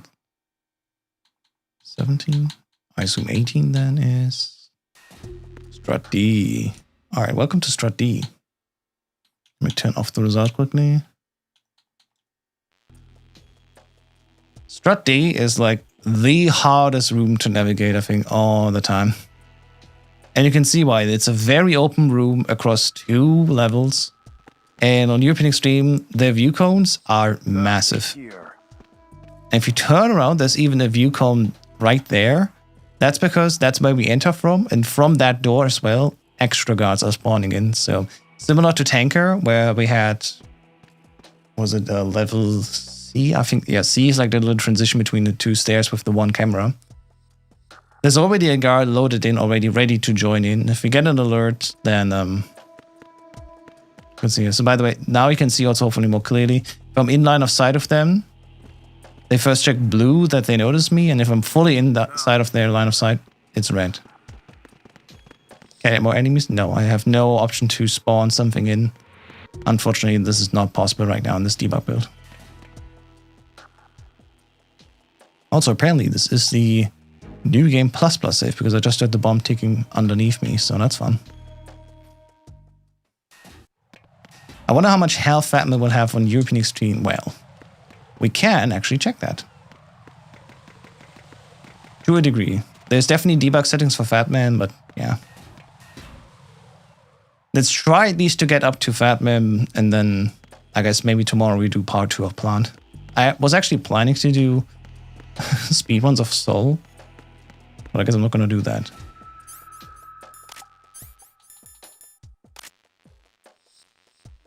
There it is. That room is pain. I know, yeah. So that's the stationary view. Come by the door that you used to enter Strut D for when reinforcements come in. The guard is already loaded in the event for the guard. What was that just now? Oop, I forgot. Ooh. Nothing, sir.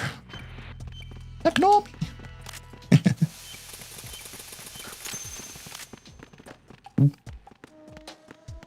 Yeah, we can see the preloaded like guard based on their view con.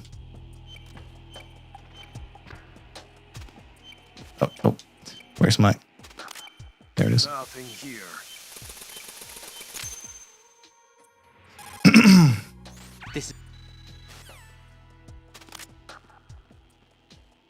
Should also be able to tell normally there's a guard coming in from there, because we just entered from the right instead of the left. But let me go back quickly. Should be there. Right. Nothing here. There, you see a little bit. There's like a part in the wall back there. Like there to there. That's where at the bottom there will be a guard coming in. So we can conclude. You've probably noticed and knew this already, but yeah, these extra guards always come in from the door that you entered the level from. So when you want to like retrieve backwards, they don't let you. Here. Again, yeah, this room is a pain because like, again, there's barely any spots where you can go and not be seen. So for this room specifically, you absolutely need the M9. All right.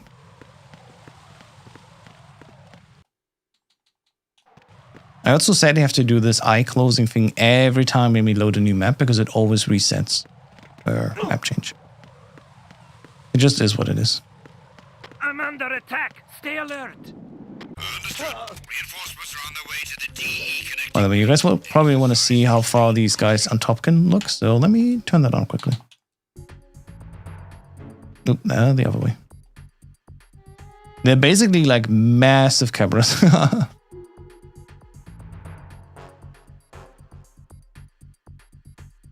Also, there is a guy actually upstairs walking around. I never knew this because how would we know that upstairs there's actually a guy walking around? We just noticed this right now because we see this debug view. That is hilarious.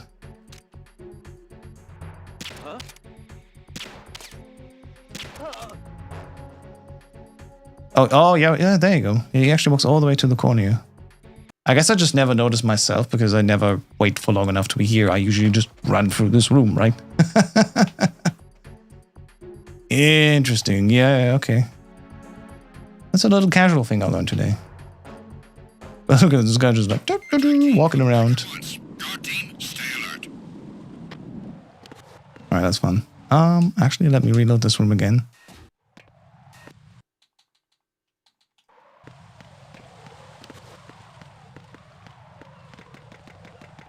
No, the water's gone because a lot of things here are just not loading in properly in the debug build. It may be because I'm running this on the laptop and it's just not loading correctly. But yeah, that's when you run Medical Assault 2 PC Substance on laptops where they have like 2 graphics chips in there, one from the CPU and one from a dedicated GPU. It sometimes renders water, but also other textures on the CPU while the video game itself runs on the GPU. So that's why there's no water here. On the release build, this is easier to fix. Like there's always a guy somewhere on top. That's probably reasonable. Well, it's funny. This guy that's like on the second level upstairs here, that one is definitely looking... Oh, it's a little bit away from us. A VR simulation of Big yeah, for sure. I mean, the fact that we can look behind the scenes like that, surely this must be a VR mission. This room also amazing. And normally we enter from the south, so let me simulate by going quickly out the south and go back in again. And normally we're also under caution in the speedrun. So I enter this room normally from here. We go at most over here and then have to shoot this guy back there. Which I think the fine pause is a little bit annoying right now. I'm going to turn it off. So I have to go here, shoot this guy. I have to use the SOCOM. I'll fuck it up. Shoot this camera here. At this distance, they can't hear us. Use the M9 to shoot some guys back there.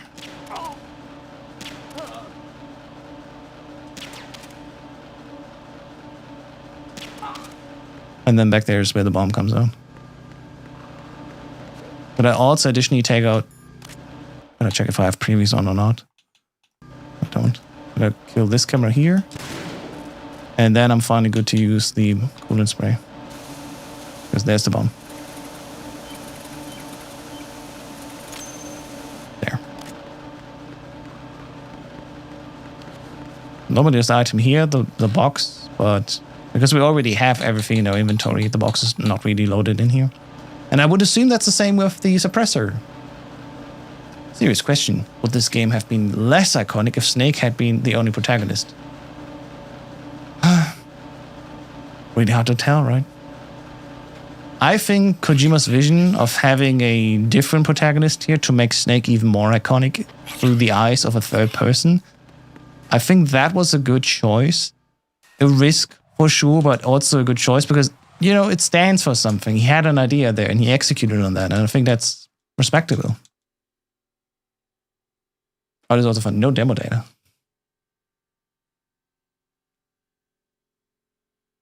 You can also pause here and see which cutscene or demo that is. But yeah. I don't think I can reset this here, so that's not good. So I take it the game freezes when tanker weapons are used on the plant and vice versa. Yeah. We tried to use the USP and the game crashed. Yeah. The game's like, what are you doing with this gun here? And then it's just poof. Okay, I gotta take over the laptop quickly. Gotta restart it here.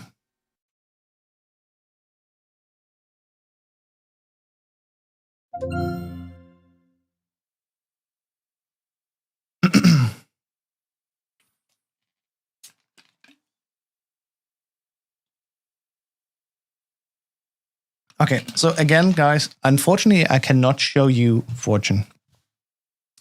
For some reason, whenever I try to play the docs of Plant, which includes also, of course, the Fortune levels, the game just crashes. I tried it on this laptop. I tried it here. I can demonstrate that quickly for you guys. I cannot show you the docs for whatever reason. Doesn't matter which config I use. I can go normal for as like the default, even without any debug stuff, right? And I can go here, say, let's go here versus Fortune B sensor get, right? So we have just gotten the B sensor. If I go down to W11A, which is the docs, the game just flat out crashes. So yeah, can't sadly not show you how Fortune looks like.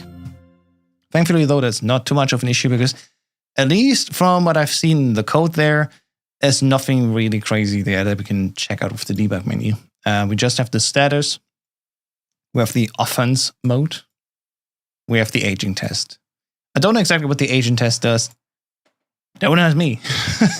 This is just the 3 items that get added to the debug menu when you have the Fortune fight happening in front of you. So, yeah, not that interesting. Mace Fortune. The area of ammo also crashes. I think I played through the game on debug. So ammo did not crash for me there. It's weird. I wonder why it does that. I have no idea. There's a 3050 Ti in the laptop and a 5070 Ti in the big PC, and like both of these games just don't want to do it. I have no idea. It was clear Raiden was meant to be a new Snake with similar gameplay to Solid and Big Boss, but because the fans hated the bait and switch, Kojima backpedaled by turning him into the new Cyber Ninja. Yeah, in the later games, for sure. I actually found just recently ago, just a few weeks ago, before this leak happened, an old forum entry from just before Metal Gear Solid 3 was officially announced and come out. No, just before Metal Gear Solid 3 actually came out. We've seen trailers there. Kojima was a bit cheeky in interviews. We didn't know, will this be another Metal Gear Solid 2 situation when Metal Gear Solid 3 releases? Right? And there's literally one forum post that I find so hilarious. It's such a treasure as like a little bit of a historian to see when people are like, well, I don't know. We've seen Snake in the trailer. Will this be a new Snake story? Was it an old Snake story? We've seen he was in the jungle. And that is just fun that we can find this little piece frozen in time, still accessible, on the internet from someone who goes, well, we're just about to see Metal Gear Solid 3 release, and I have thoughts. And I find that amazing. Anyway, enough sidetracking here. We've seen basically every strut now. My suggestion is, before we end today's stream, we're going to go on, and we're actually going to move on to Fatman and inspect a little bit more about Fatman himself. So, let's go here. We're going to the European stream setting. Debug. And now we got the story flag as well. The story flag is Fortune End. So this should be when right after the Fortune fight ends. And if I load in W2A, let's see what happens. Yeah, so here we go. The timer loads in. And now we're basically in the mode of like, gotta fight Fatman. I thought Verge's mission was going to be VR and you go back and forth in time to find the Patriots. Ooh, that's such a lovely idea. I definitely thought MGS2 was a Solid Snake game. Nice. How right it was. Alright. It's funny how this codec even happens at this mine here. Invisible to the naked eye. What the fuck? Colonel. What the fuck? Can I recreate this here? Sir? Oh!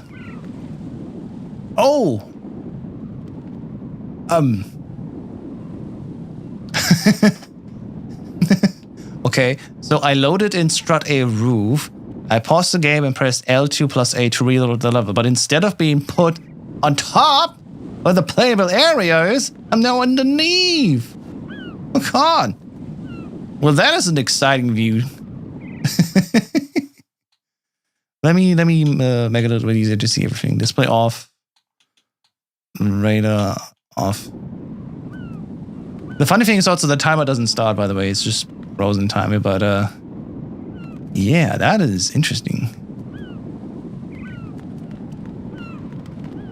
For some reason, the reset function doesn't work as expected, and I'm now under the level. How far can I go?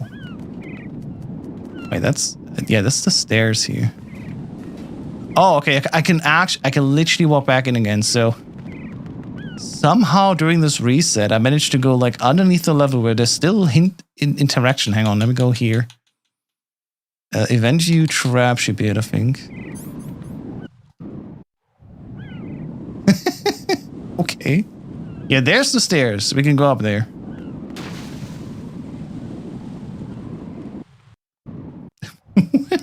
What is happening? Ah! I think we're now inbound.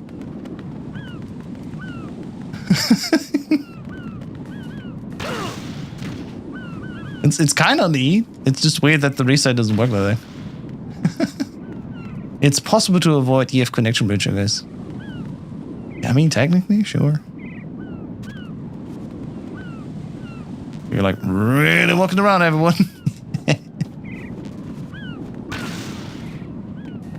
Yeah, the load interaction here is gone, so.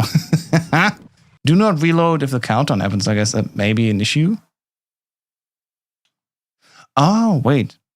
L2 and B now gets me directly to the plant demo. So I think it stays like 2 levels deeper here. Oh, interesting. Damn, claymores. I know.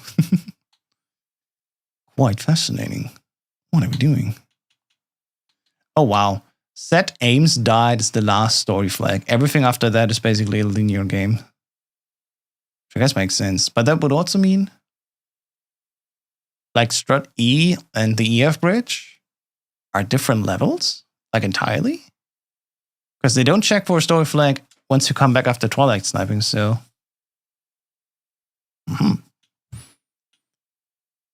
Also, you can set them here to be different hostages, which is also fun. We always go for the old beauties. It sets you actually directly here again. What would like to be to play through Solid as Scythe? Get down, Mr. President? I don't know. Yeah, these are the old ladies, by the way. Which is actually a feature. I'm not getting tired of talking about this. HD Fix 3.10, if understood correctly, in the next build will also allow you to set these Easter eggs for the PC Master Collection version. Which is really fun. Because, I mean, it's very easy to tell aims apart from all the other ladies here, so that's nice from a speedrunner standpoint. But not what I needed to do. Anyway, plant, stage. I wonder if modders could make a Solidus version of events. With enough time and interest in it, probably. Story select is easier to use. It's for sure easier, yeah. Let me story here. The extreme. Debug.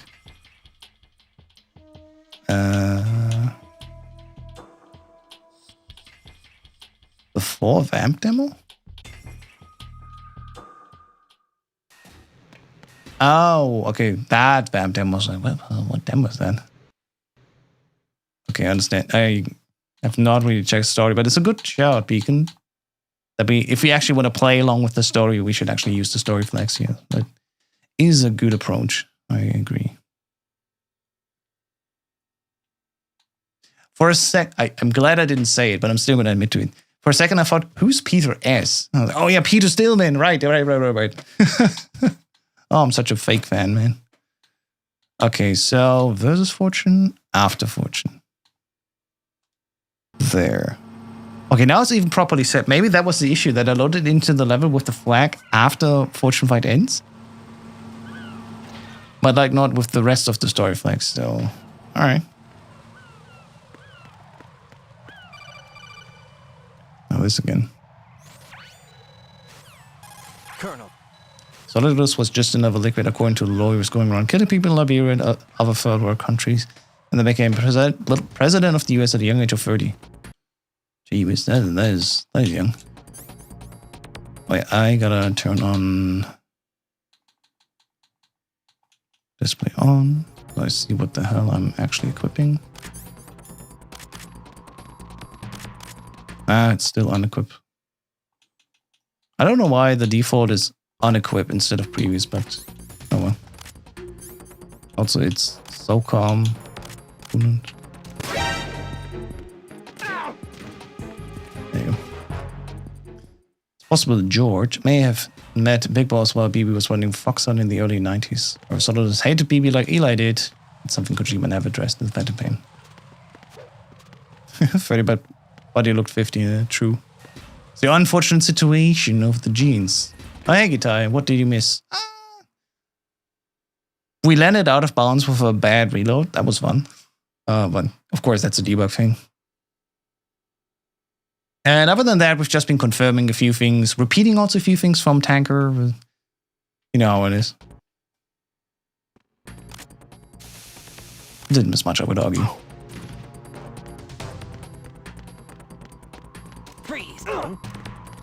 Oops. Controls a bit weird for me today. I think that's because I don't run the rectangle correction I normally have. Oh yeah, and right there is a claymore here. Let me just... it's not the same as if I was going through naturally through like a speedrun here. Let me just turn 𝐿𝐻𝐼 off. It's fine. Excellent, glad to be here. Yeah, we're just on our way now to Fatman to see how the Fatman fight works. Was Solid is one of the octuplets? You would assume so, right? But then that would make what Liquid said not true. Or maybe just Liquid didn't know better. You know, maybe there was a secret third child from the octuplets. This series is full of retcons anyway, so you know how it is.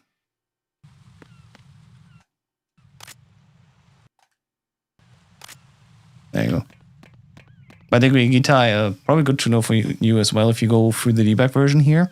If you pause and press R2, R1, and L2 together, all three buttons together, it refills all of your ammo to the max, which is nice.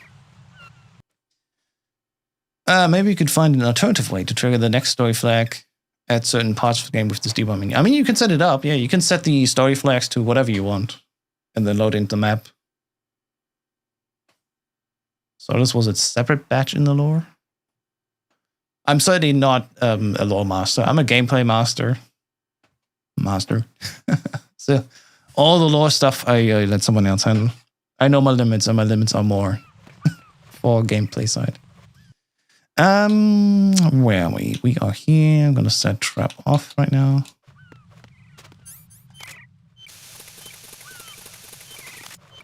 Oh, excuse me.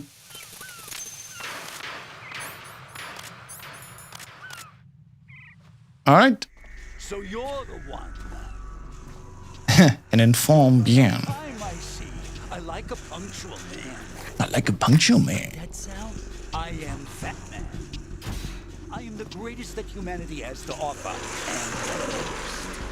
And can you So, again, I assume this is because I play on laptop and the texture does not load on the right GPU. It's not on the dedicated GPU, but the CPU.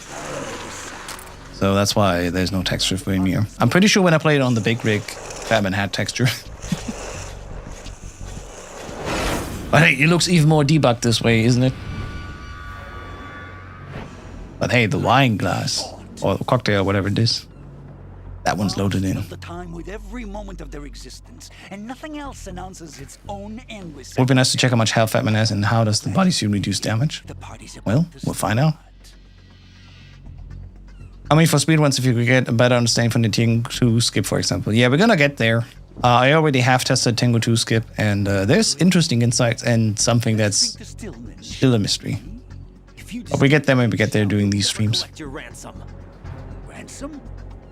What are you talking about? Looks pale as of fuck. Yeah, he needs a vacation.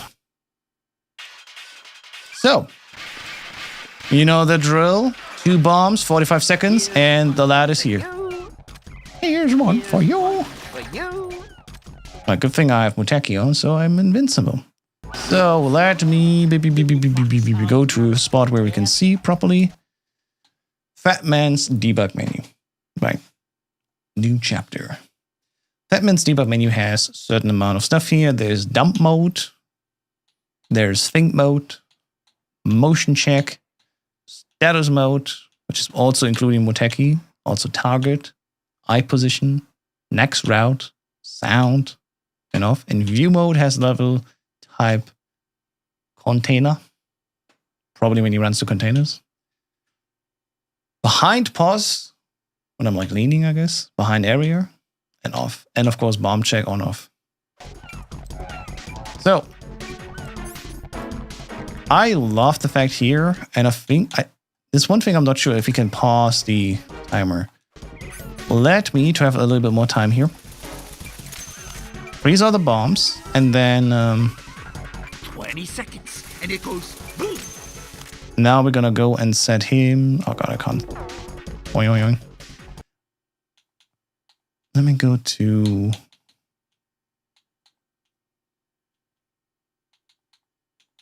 Which was the mode again? You can definitely like have him not do anything, I think. Bomb check off. What's wrong? Little foxhound not up to the task? I think he's just running around now.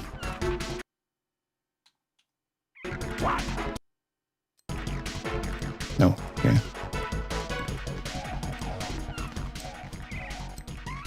Just standing there menacingly.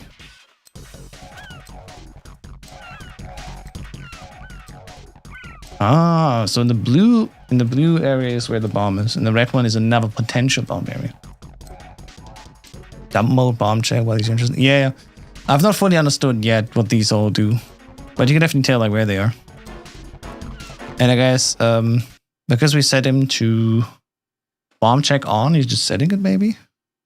What does it do? Yeah, as soon as I set it to on, this is viewing, but also he's now moving around, maybe setting the next one. Maybe I can more accurately now see where he's doing stuff.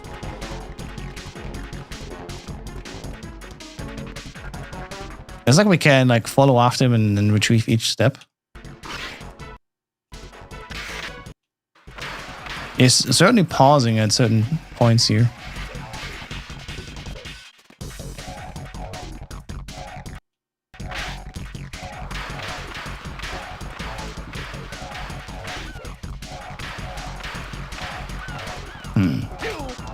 Oh, there you go.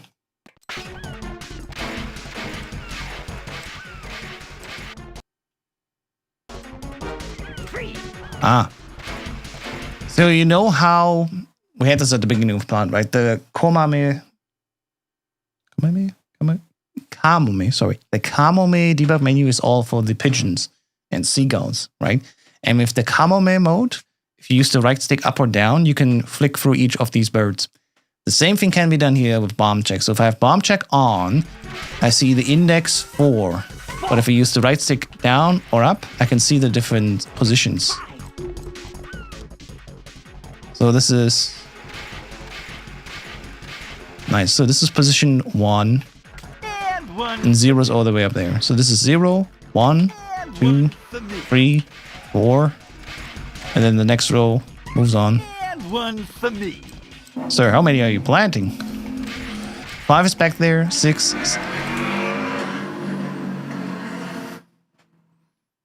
Dude, there's like 3,000 motorbikes coming through here. Man who saw the world, thanks for the follow. Anyway. And one for me. Index A. Dude, he's just endlessly.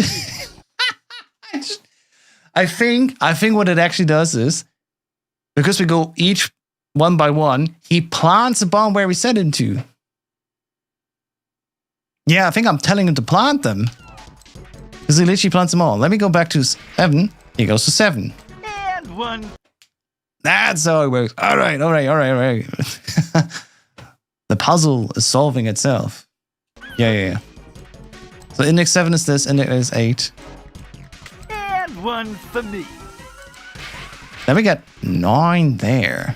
And one for me.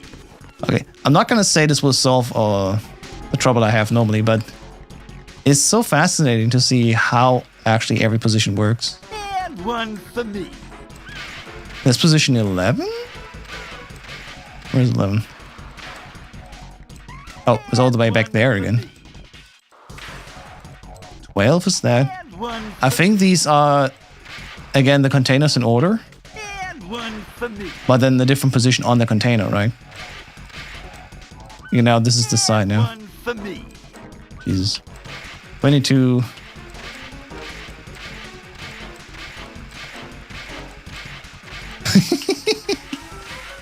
Come on.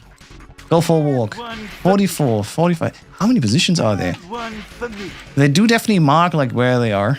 And one for me. One for me. I'm just going to go through all of them to see how many there are, but I guess every container has 7 or 8. I want to see, there's definitely one all the way back here. When do these start? And one for me. Oh my god.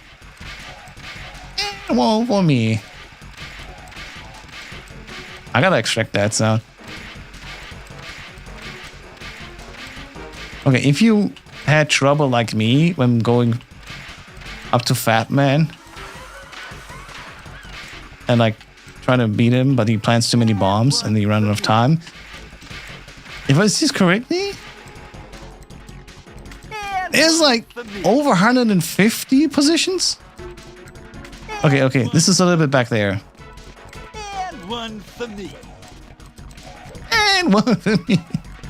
He's not fat, he's just carrying a lot of bombs. You know what? Yeah, right. So, after position 142, which is all the way at the back end. Jesus Christ. We have these spots here. There, on the other end, on the right end, on the top end. And one for me. Yeah, these are all the bombs you can place here. There's like 6 positions here alone. Oh, Jesus Christ. Then on top. 151, we're finally done. All right. And one for me. Wait, where's this? Oh, that's the barrels, right? Yeah. So the barrels has 1, 2, 3, 4, 5, 6, 7, 8, 9, 10, 11 possible positions. We're currently at 161 possible bomb locations. Damn. All right, where are the next positions here? It's these here. How many are there? 1, 2, 3, 4, 5, 6, 7. Oh, they're back there. 10, 11, 12, 13, 14, 15, 16. Jesus Christ. And it doesn't stop. This is 99% of the game memory or what? Yeah, I don't know. Then these barrels. Oh my god. 188. Okay, where are the next ones? Probably at the south end now. Yeah, these barrels.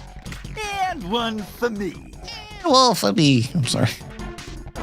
And one for me. Then there's these shelves. One for me.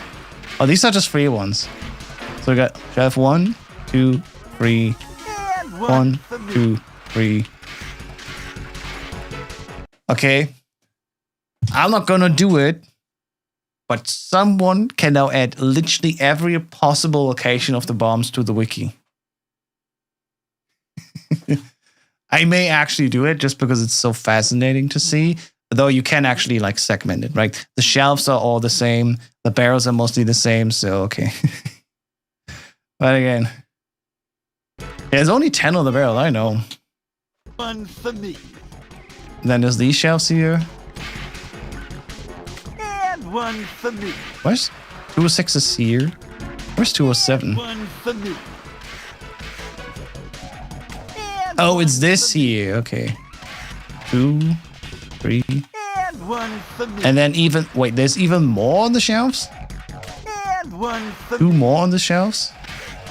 So it's 5 in total on these shelves. And one for me. In the center. 218. Is he finally done at some point? Oh, it's back here again. And one for me. 220. And one for me. Hey, hang on. Okay, guys. Tell me you know that there's a bomb that can be placed here at 220. I don't even see it. I have no idea if maybe he's run out of textures, but I don't think I've ever seen him plant a bomb there. Maybe that's the debug only plant. And one for me. Okay. 222 possible bomb locations. We solved it. I've never seen this bomb plant. Okay, it's not just me. Yeah, these here, I don't know. I've never seen them, but maybe we just never get to them. Maybe if like, here's the thing. In theory, oh my god, okay. You can, in theory, fill all of these 222 bomb locations because you freeze them and they don't go away, technically. I don't know. I've never done it that far. But presumably, you can fill all of these locations. What happens then to Fatman? I think that is a challenge the speedrunners have to get on.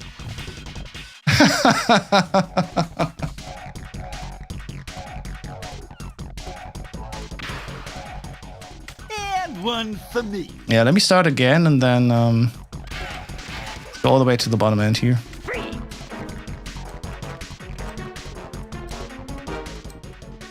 Yeah, now it's actually blind. I think they just run out of textures. Or maybe like there's a certain limit how many bombs can be active at the same time. But yeah, you can... Okay, but they definitely get rendered here if you start from new. You will do back to 0 after 221, yeah. So I have 221 and then we're back to 0. So 222 bombs.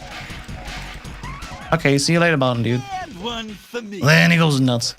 The player has to see full limit too. True, makes sense, yeah. Bye, see you later. I feel like they would despawn at some point during normal gameplay. Probably? Presumably? It's still crazy though to see. Alright, so where is Fatman there? Fatman debug, bomb check. Right. And one for you. Let's load in here Fatman bomb check. 221. Checks all 222 possible bomb locations. Can be selected with right stick up or down. Wow. That's crazy. He doesn't do them in order though, right? He does have like a randomness when choosing where to plant. Yeah, for sure. There's definitely like a randomness to it. But that's fun. Correct account high. Hey, Connie. I highly doubt players C4 shade the same pool. Yeah. They're definitely random. Like, if you go here, bomb check on, right? I'm gonna position myself where I'm a little bit elevated.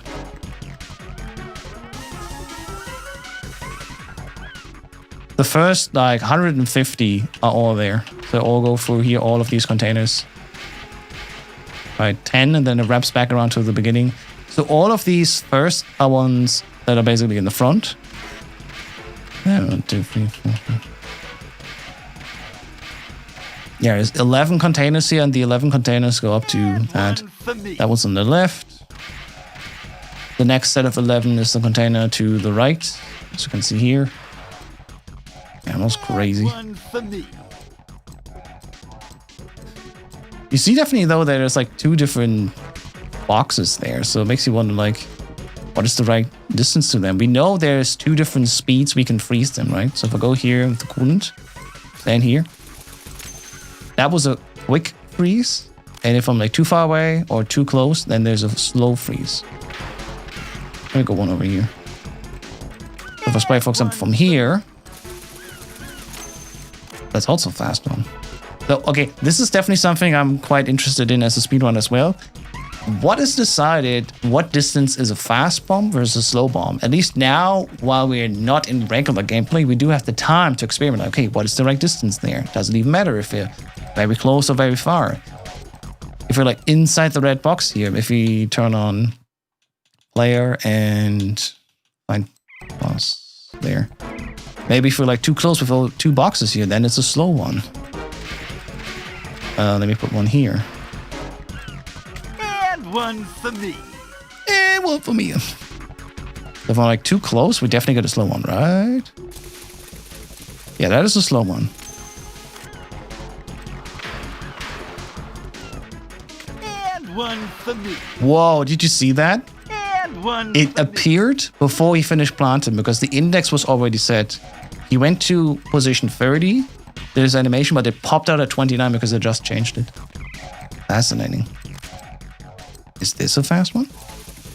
No, that's a slow one. Maybe it has to go through the red box somehow? You can also hold the right stick down to flick through them. That's good.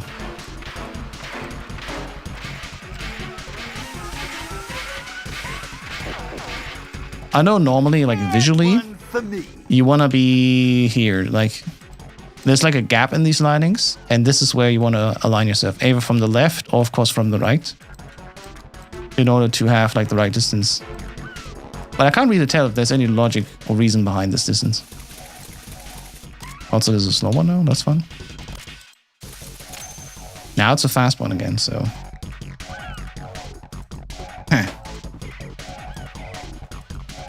At the very edge, maybe.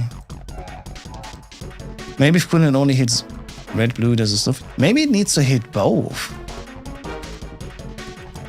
Yeah, let's put a bomb at 3. And one for me. All for me. And Right, you can go to 4. Oh yeah, I need to see it though. And one for me. Let's see. If I spray only the red one, does this still cool?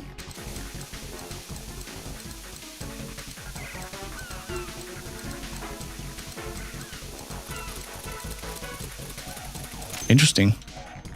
Wow, this looks like it's over frozen. But it's like the very edge of the coolant spray just touched it and it was a slow one. Okay. One here. And one for me.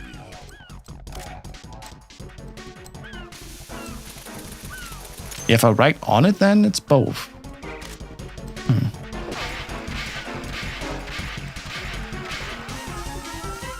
And one for me. And one for me. I think it's just distance based, but I don't know why the distance matters in that sense. I can at least not make it out from these boxes here.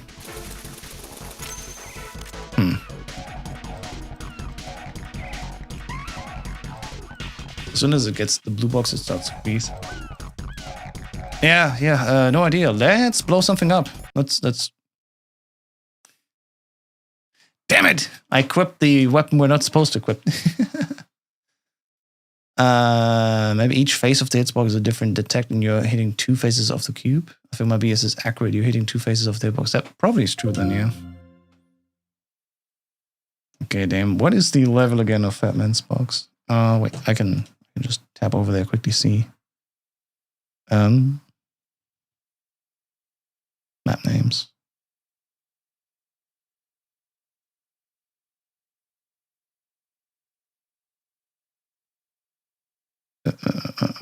It's E helipad W20B. I'll probably just select the story bit, right? My theory, the particles of the spray are being matched against the size of the blue box. That would explain why if you're so close, you can see the whole of the blue box. Therefore, it's spray slow. Yeah, maybe it's just if you spray as much as you can of that blue box. Because the red box itself didn't do anything. I was like trying to spray just the red box. Story. And one for you. That's hilarious.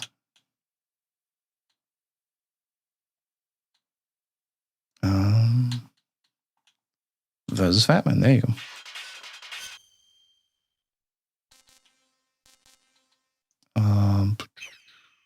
Let me just do a few settings quickly.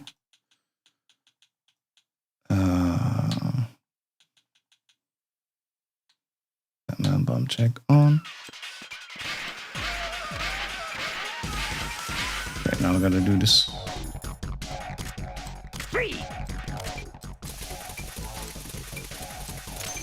That's too close.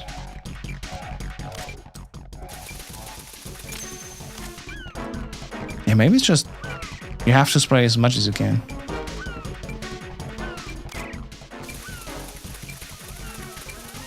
It's just too much. Seconds, and it goes boom.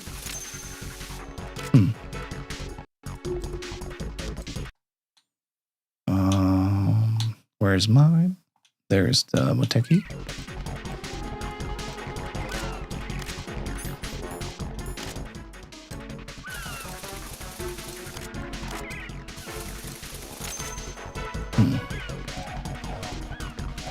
I think only config debug with USP, that's fair. Wow. All right.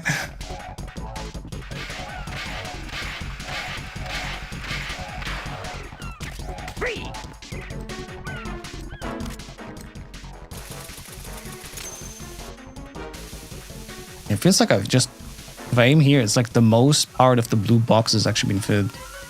Because it looks like, yeah, the blue and the red box are also overlapping a little bit. And I have just the general feeling, if you hit the blue box with the most spray possible, then it's a fast cooling.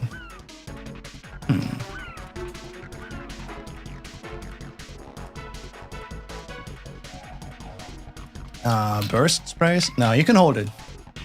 It's just the right distance needed to that box. Yep. Well, I'm gonna put a lid on this for now, and we move on. What is view mode? View level. Oh. Okay. Wait, can I see already where it's going next?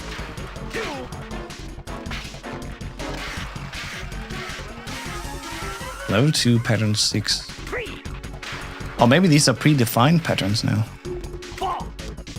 Yeah. The red ones are where they're active, and I think the pink ones are the ones where he's still planting one. 4's being planted still, and 3's being planted, so...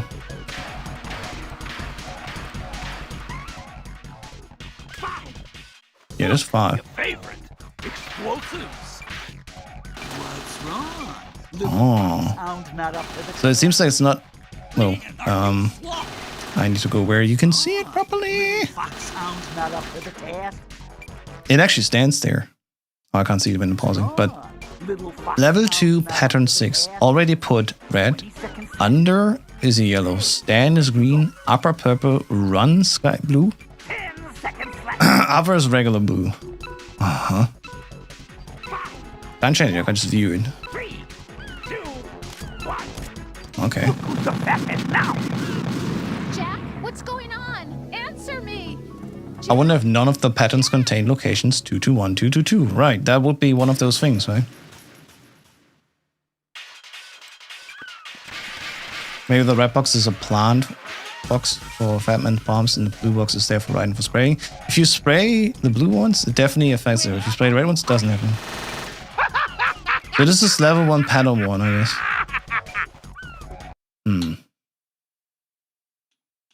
I'm already mutating. Man, are you slow? Here's one for you. What's wrong?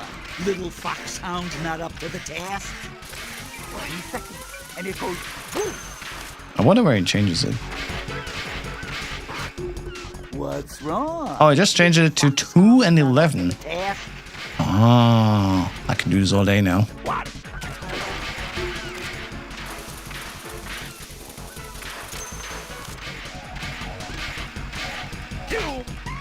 Yeah, already put is red, that makes sense. He wants to plant one that's under, it's a yellow.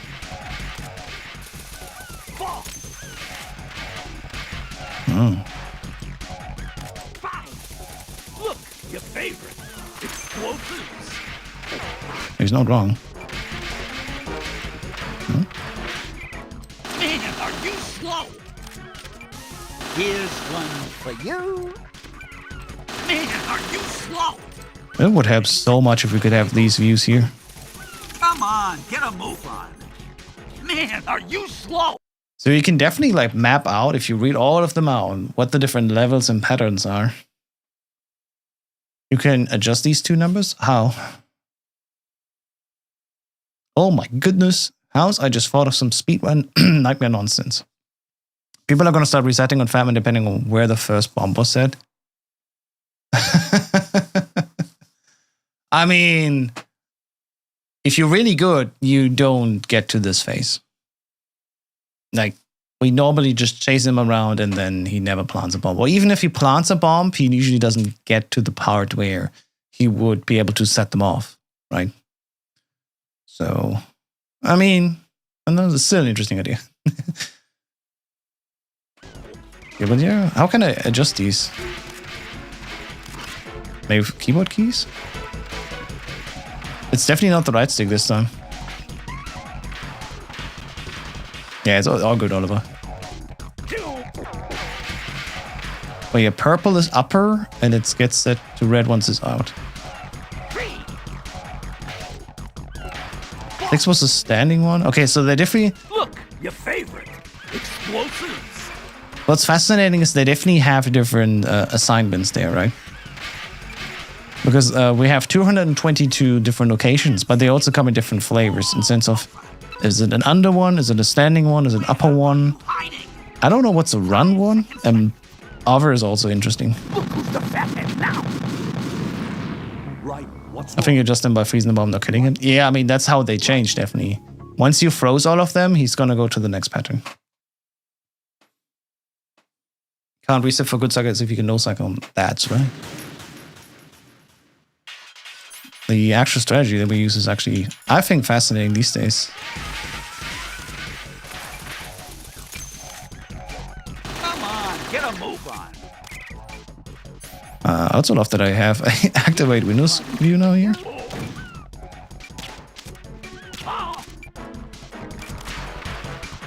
I'm again on unequip. Oh, this is so annoying. Because I can't see his head properly. So annoying, but yeah, we normally have him go until here.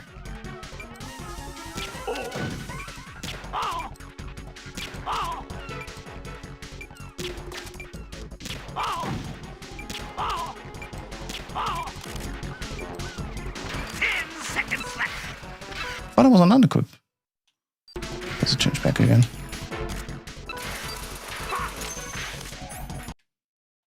Ah, I went to the wrong weapon again. Oh my goodness. Hey, JJ.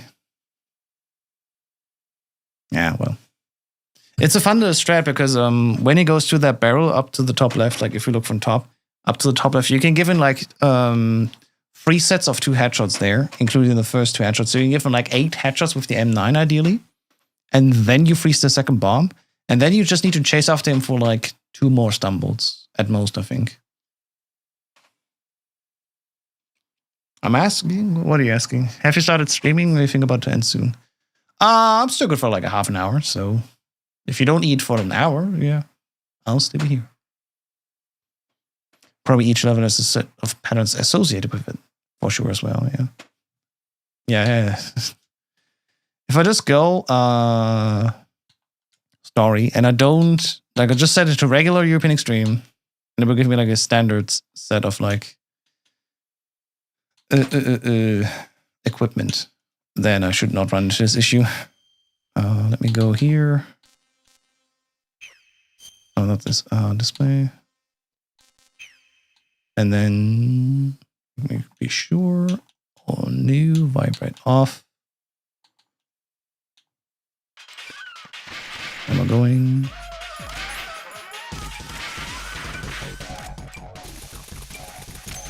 So I just go here. Where are you hiding? Oh. There's a bad start. Hang on. I just...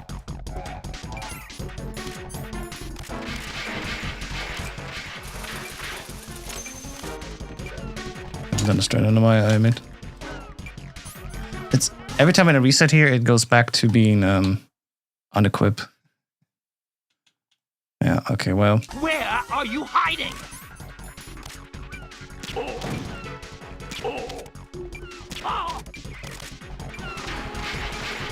You basically don't want to get seen here under the thing. Go forward like this, and then normally you should go all the way back there, and then, yeah, like I said. If it takes extra long, it will be too slow.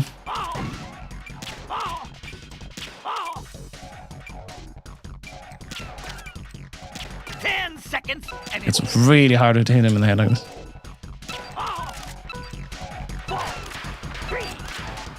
Ah, too slow. But yeah, you get the idea. What's the TLDR on how much of the cut content is possible to recover at this point?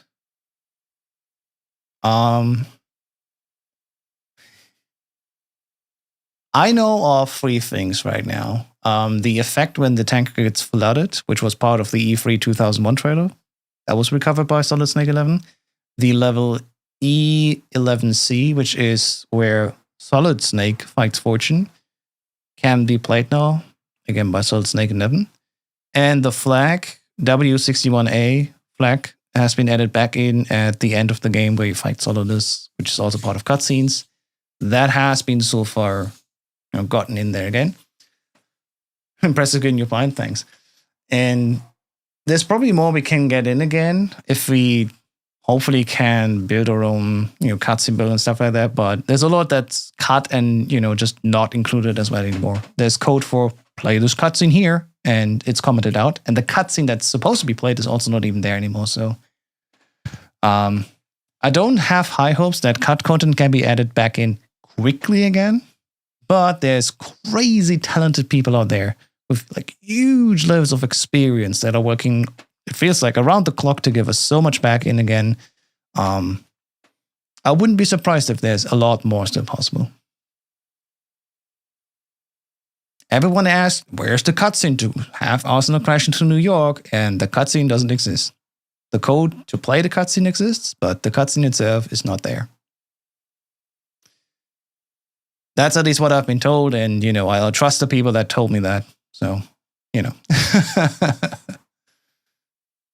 All right, I think I caught up with chat here. Where are we?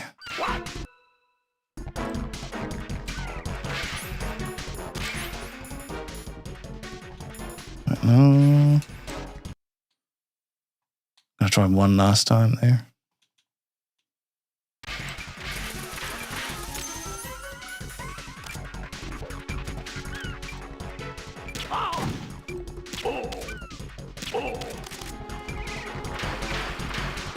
Yeah, if I'm lucky, I get like 3 seconds now. Yeah, there's already back here. That's nice. Too early. Damn it.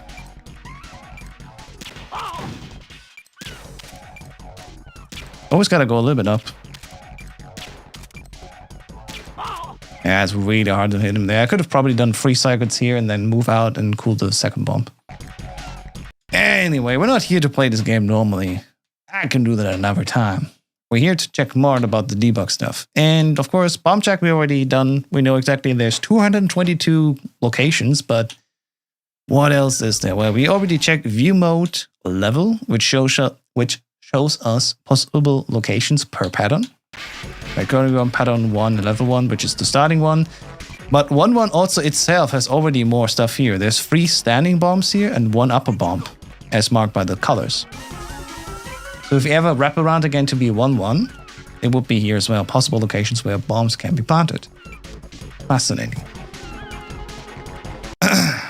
That flag completed the scene so much, Kojima must have felt like crap. He had to change quite a bit of the game. Oh, I'm sure. Like he was about to step down, if I remember correctly, based on the interview he gave about this cutscene and last minute changes. Yeah. Yep. View mode type. What is a view mode type? What does that conclude? 20 seconds, and it goes. Doesn't seem to render anything, at least.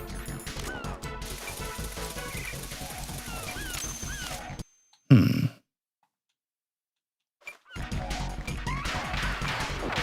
10 seconds, and it's all over. Let me just freeze this one. Okay, again, this Muteki mode that's been rendered is just so I'm invincible and don't need to worry about taking damage. View mode type. I mean, it's definitely view mode container, so I assume it has something to do with container.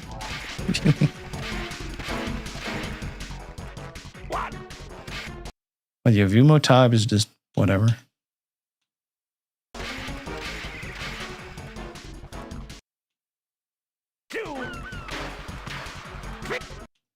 Next round, sound off. What's container?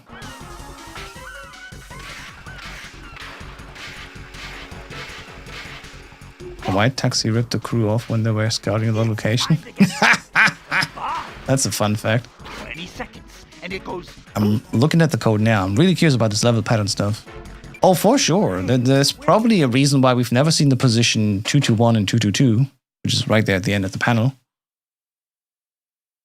I don't know if there's a second controller for the PC version. I tried to use 2 controllers, but the game does not react to any input on the second controller. We can use keyboard stuff here, so I could try to press some buttons on the keyboard. 10 seconds. But the most things I've gotten to do on the keyboard is showing the FPS, having the frame skip, having the sound engine, like a sound test that we can use, like a mini program, and some random game data, which looks like performance data, which I don't understand. It's all over. My position is definitely here somewhere, right? 5 more seconds to go. Look who's the fatness now. I'll find the source. That would be nice. Yeah, Right. that's fun stuff. Right. damn, this leak really gave you a huge boost in viewers. Yeah, it did. And I'm thankful for everyone who shows up here and enjoys looking at very boring stuff, technically. I'm a speedrunner. I mostly get my views when I speedrun, not when I look at debug menus. But I find it's fun, and you think so as well. So thank you everyone for joining. I'm not getting tired of saying this over and over again. All right. Nothing Metal Gear related is boring. Even like this. Okay. View mode behind pause. Let me do still this bomb check thing on actively. Because then he doesn't run around the whole time and makes bombs. Well, he's plants there, but you know, he doesn't do anything else after that. I wonder if index 0 is like a pausing for him here. So go to 1, he plants 1, right? But right now it doesn't do anything. There. Does that link work? I think links are per default filtered in both of my chats, so you gotta send it on Discord if you want. Just, I don't know, send it in the Metal Gear channel if you want. So what is the Resident Evil Requiem? Let's do it again. After a vote, it has been decided that when we add a new no major glitches category very, very soon, Hunk Quick Kill will still be allowed within the category. All right. Interesting.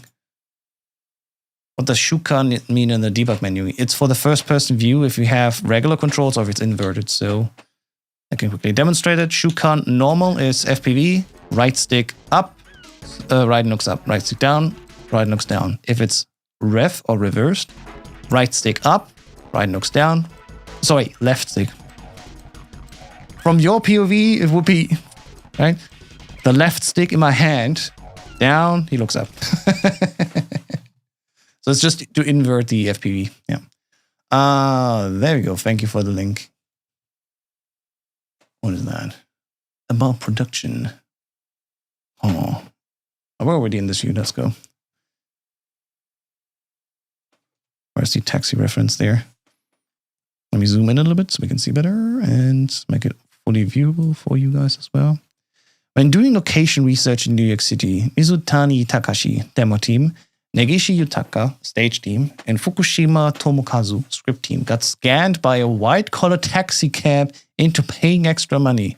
As revenge, during the movie sequence where Arsenic crashes into Manhattan, many white-collar taxi cabs are shown being destroyed. Ah, that is hilarious. But since the entire Arsenic crashing into Manhattan sequence got cut out of the final game, gamers never got to see it. That is amazing. Thank you for the link, Guitar. I'm going to put it to my other stuff here. There's like lots of things here. I'm just going to put it here.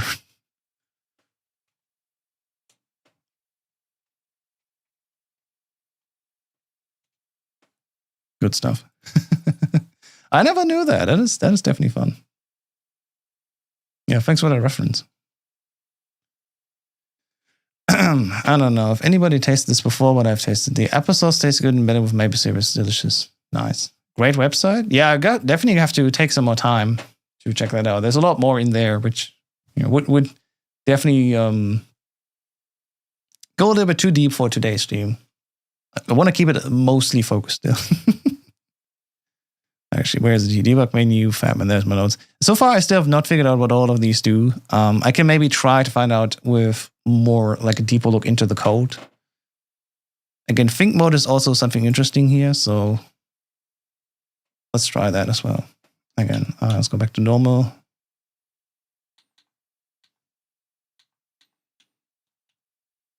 What is dump mode? Oh, that's where you dump all the stuff.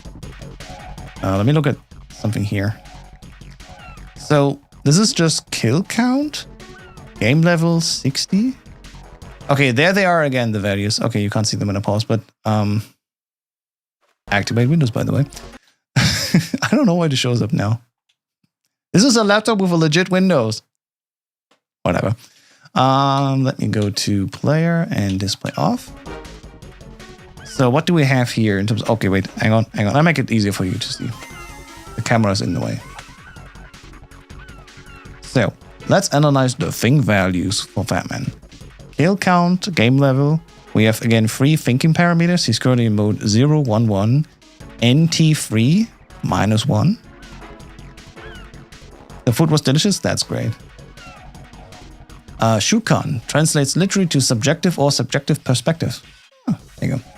Subjective as opposed to objective. Objective is a world camera, subjective is a person camera. Interesting philosophy built into the language. Cool, right? Okay, CT3 is the current animation that is in. He's in it now for almost 5K frames. PC. There's also another counter happening here. That's also the zone he's in. Zone N58, I5, F1. Okay, we can defer. We can look at that. I don't know what I tried to say there. It's getting late. You know how I'm like slowly getting tired and babble it a little bit. But the zone, we know what zones are, of course. I think it's in player, not event view, trap. Which one was it again? Zone view, right? So currently Fatman is in this zone here, where we are also in. So this zone is currently marked as 5815. If I go set the bomb to another location, he moves down here, and that is now zone.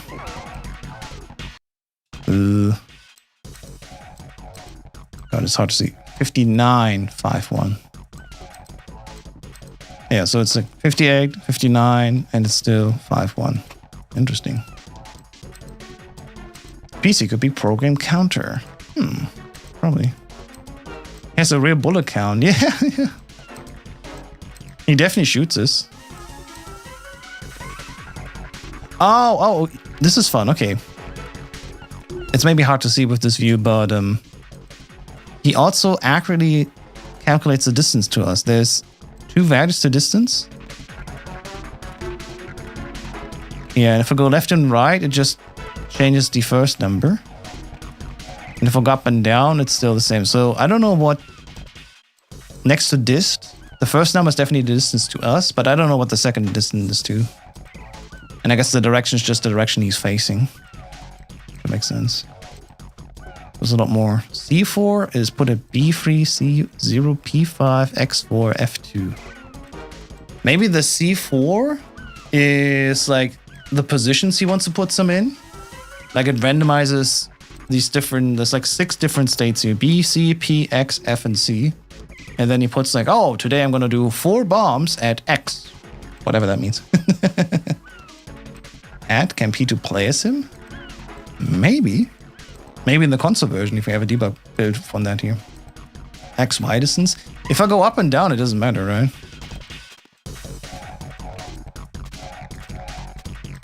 It's constantly the same number, so I don't know what the distance, the second distance is.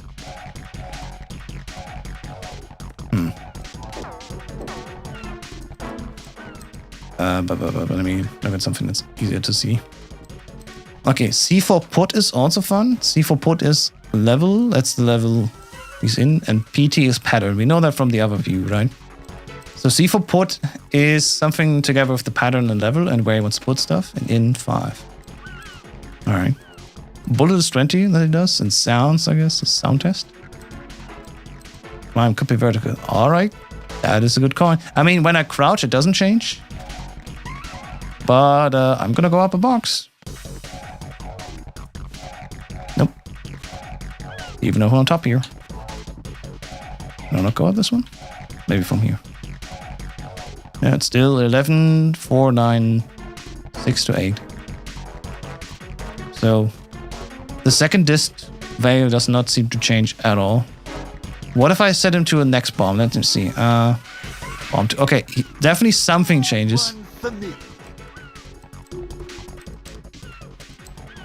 Maybe it's just his position to a certain anchor in the world. So I'll set him back here. And one for me. 9-5. And one for me. Yeah, now One for me. there. We were 100% wrong. Yeah, the second value has to be doing with something that he refers to. Maybe like a corner. What would be roughly 11k points away? Like if we have roughly the same distance to him, like what we can circle it out like a big radius thing and map roughly where it would be. But 11,400 is like,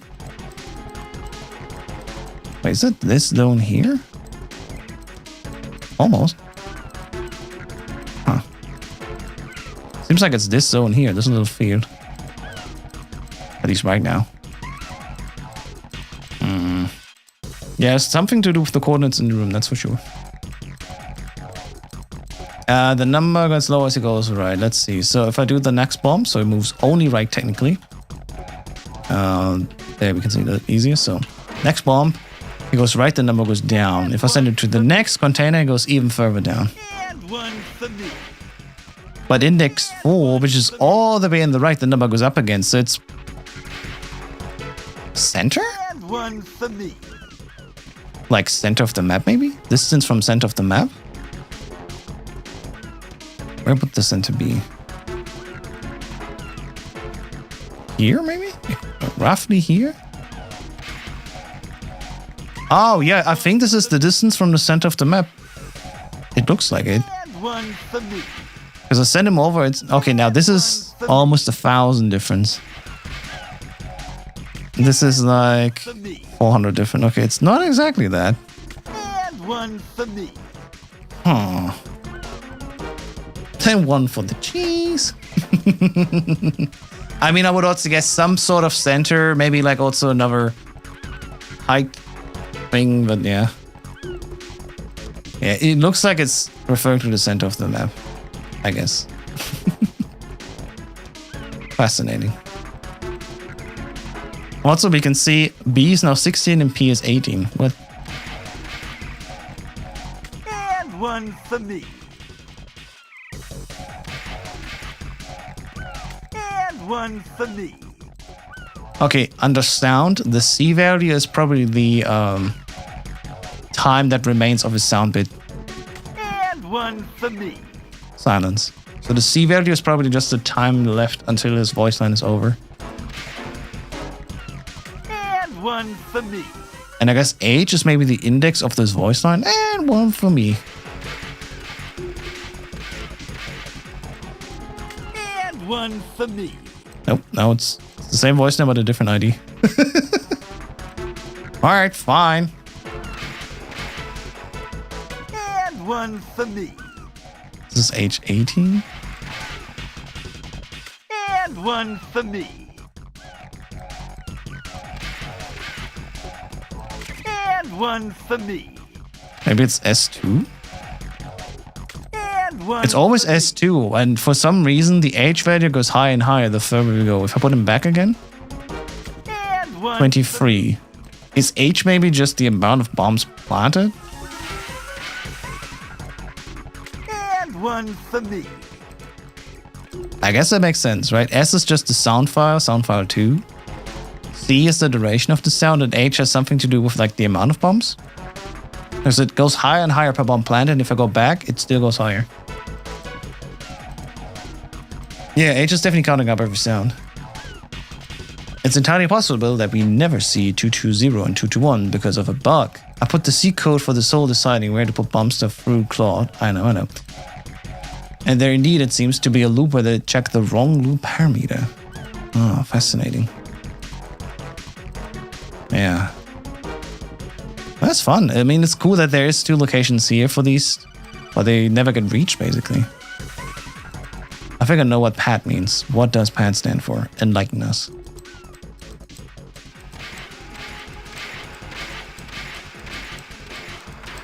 It's definitely changing when it's moving. One for me. And one for me. It's always 88, 018, 032. And one for me. Wow, the radar is just getting more and more yellow. Pad 0 probably means the enemy AI. Pad 1 would be the player, maybe.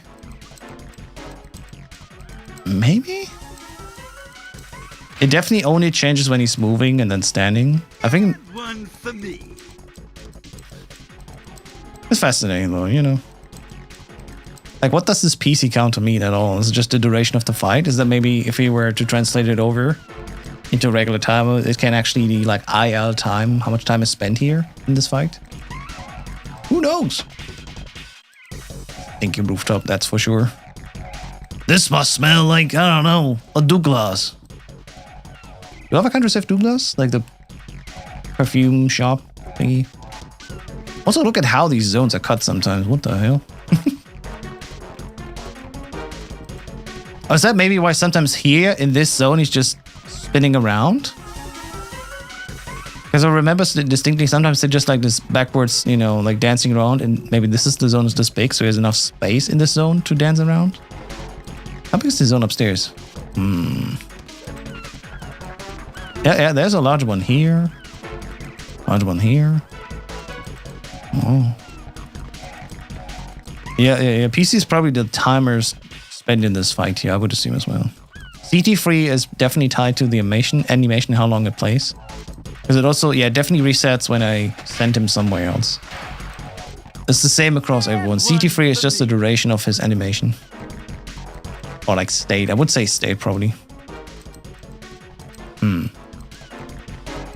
Alright. Sounds like a German-ass shopper, man. Okay, fine.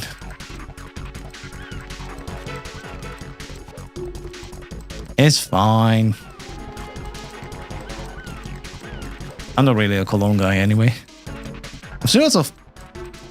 It's just like, what does visible stand for? Why is it constantly 0?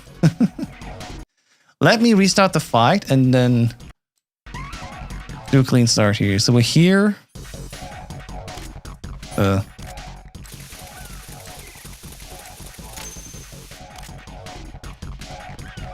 Oh, I am still in show bomb. I think I need to turn this off. So actually has this natural AI working.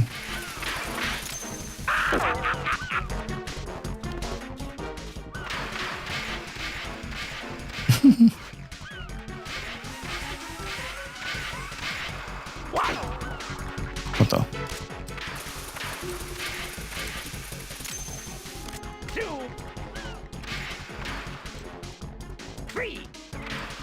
Definitely has to do with some of his states, what he does. It's time to get back to boss.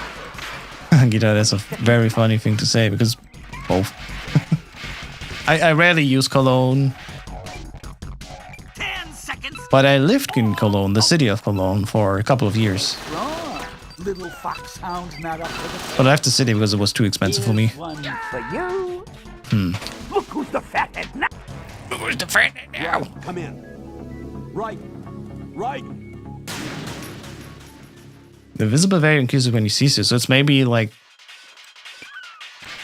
it is when he sees me. Let's see. What's wrong? Little foxhound not up to the task. Man, are you slow?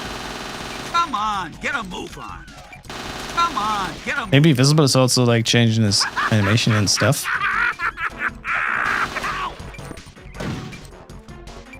And now it's 3B and 2B. That was close. Fascinating. Is this the PS2 build compiled from the leak? No, this is the PC substance build, but it is from the leak. The leak came with an exported, MGS2.exe. And if you plop that single file into a retail version of the PC version, then yeah, you can play that. The old PC version from 2003. And indeed seems to be linked with the current activity of Fatman. Yeah.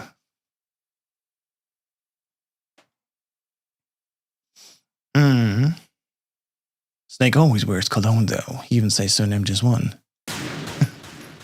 Fascinating, though. There's also this little blue number down there, 01. You think it has something to do maybe with his, like, level? It's like the last thing I kind of want to inspect. Oh, the bullet count is actually for the amount of bullets he has in his magazine, because it always goes back to 20, then he shoots me and it goes down to 0, and then he reloads. Aha! So he only has 20 bullets in the mag. I'm not a gun guy, so... Man, are you slow? And I interrupted on a 10. Maybe this is now level 2? Because we know there's definitely levels to it.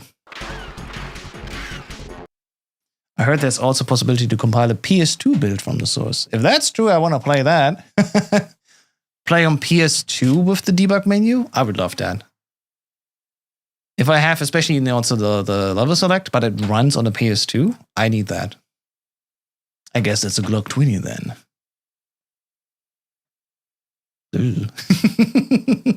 Yeah, it definitely stands for bullets. Not bullets shot, but bullets in his magazine. Yeah. Fair enough.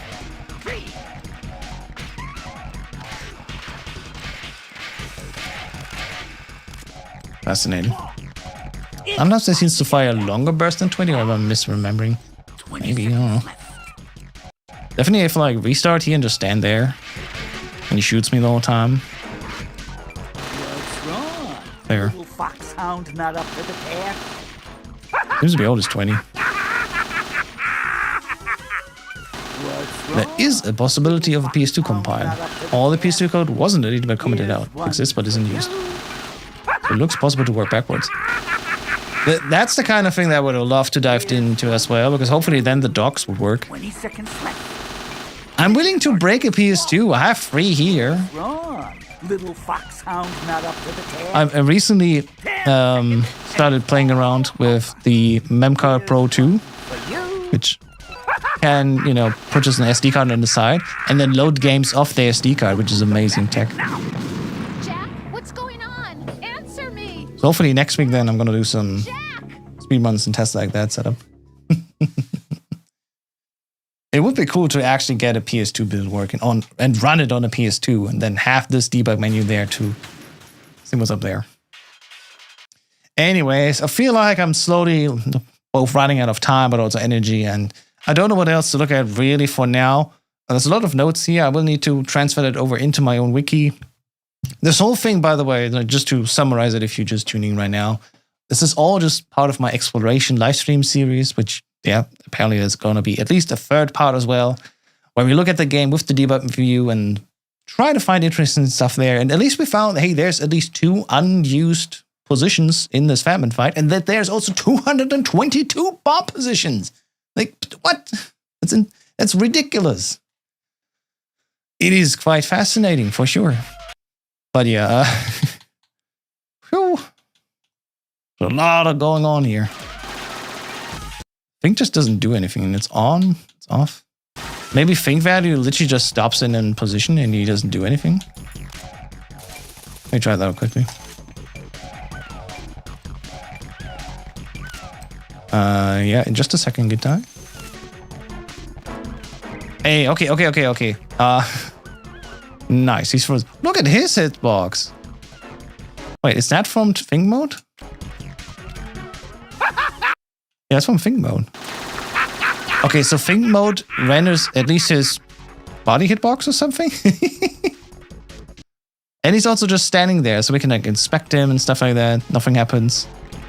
Alright, that's cool. So Think mode, we know it just pauses him and lets him think. And then the dump mode basically dumps out all the data. Also status mode would take EV. Oh, maybe it's in conjunction. Think mode has to be on and then status mode has to do something.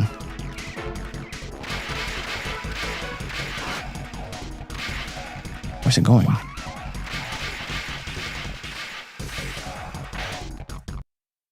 So maybe Think mode on and then I pause? Something else? Where does it go then? Why is there a red box here? Huh?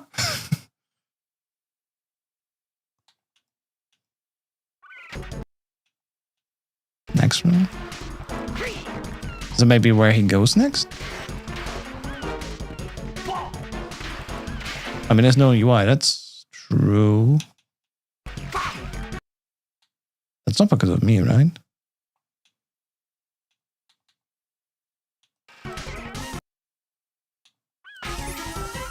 think, I mean, no UI is because display is off. Look, your favorite. Yeah, display off, that's that. Maybe for the final bump? It would be, yeah, it would be up here. Okay, Think mode on. Muteki V, and you just dance there, right? What, Muteki also that's my Muteki? Maybe it's like a bundle thing? Oh, motion check. So think mode and status mode definitely do something together, because if I turn off the status mode, it also turns off the think mode. So there's definitely something working together here. If I turn on think mode, then something can be done with status mode.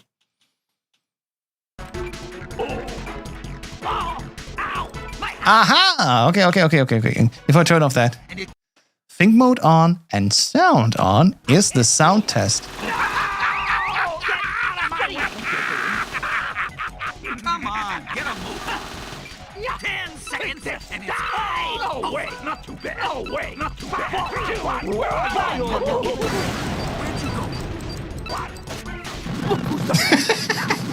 Okay, we know at least how we can test the sound. Answer me. That red box was where Raiden was standing at the start of the battle thing. Oh, maybe it is where he remembers you last. Because you can definitely hide from him, and that also changes his behavior. Yes, that may be, you may be onto something there.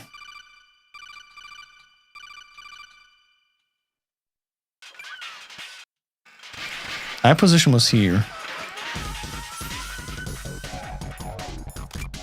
I got every time. Go back to quick change here.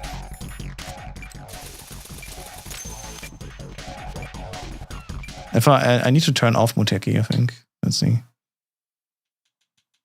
Oh, that's too low. Where are you hiding? What's wrong? Oh.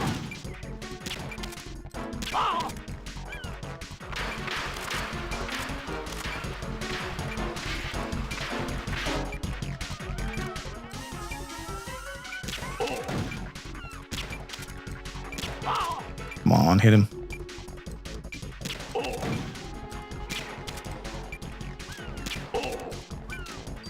Attacking Japanese is no enemy. Oh, that's also fun.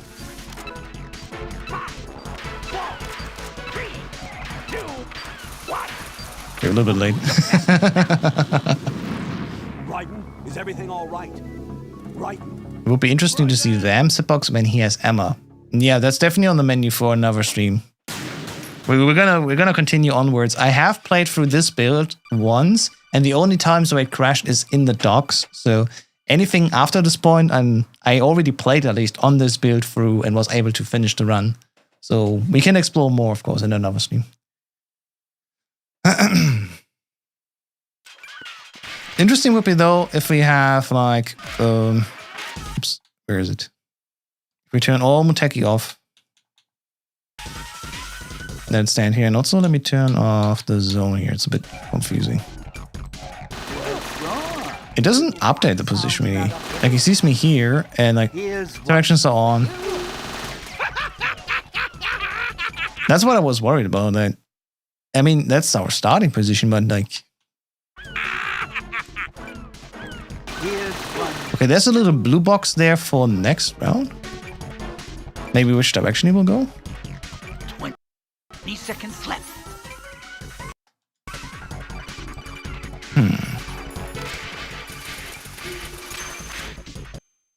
Let me see. Next round is on. Fingers on. So interesting is like with regular guards, if you have think, it prints out a lot of stuff there. But with Fatman, you turn on think mode, and additionally what you want to be seeing out of that think mode. That in general is a good, important thing to remember about thinking. Come on, get a move on. Does your normal red box follow you still? I mean, yeah. Where is it here? Come on, get This one follows me. If I go here, player, Fatman. I pause still stays here, so. Are you slow?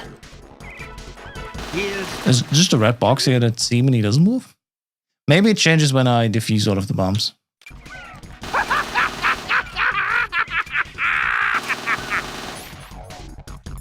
Something definitely happens Are there. you slow? Oops, that's not what I wanted to do. Do not spray this. Are you slow?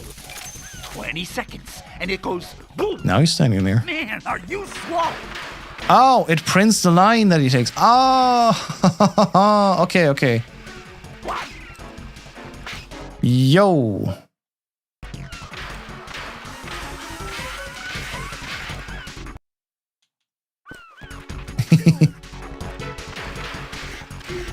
And it seems to be changing constantly depending on where I am.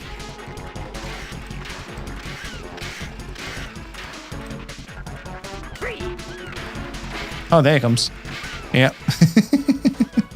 Okay, so think on. Next route shows where it's going next. And then sound is just sound test. That's fun. And then it's just off. Okay, so we definitely understand it better now. Think has to be on, and then status mode changes between different modes. Target, don't understand that. Eye position also, but next route literally prints where it's going next with these little blue boxes. And sound is this literal sound test. Huh. Okay, what is also target code? Like when he sees me and shoots me?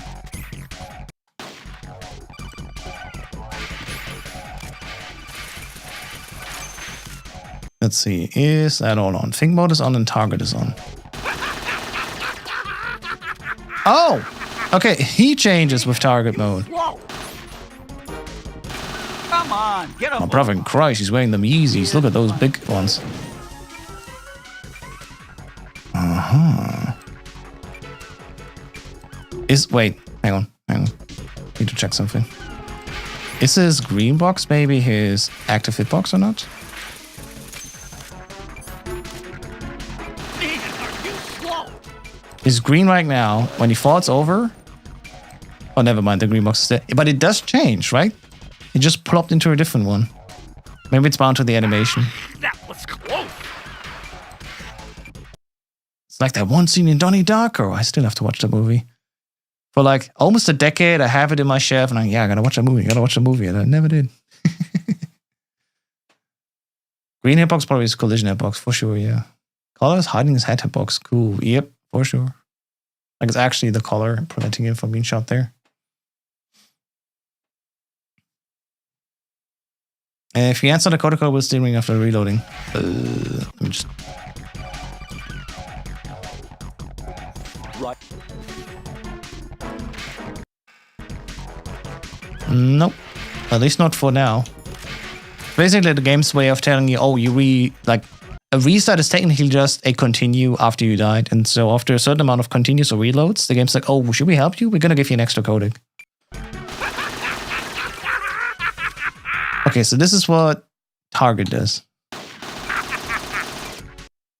Am I tripping? Is that the same? No, wait, what? That was definitely not on before. Or is that because of find pause? Wait, hang on, is it find pause? Come on, get a move on. Okay, what setting changes this view? Think about off?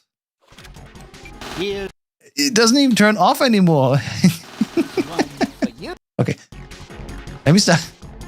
I have no idea why this was on. Is he invincible now? I'm invincible, for sure. I don't know what happened with him.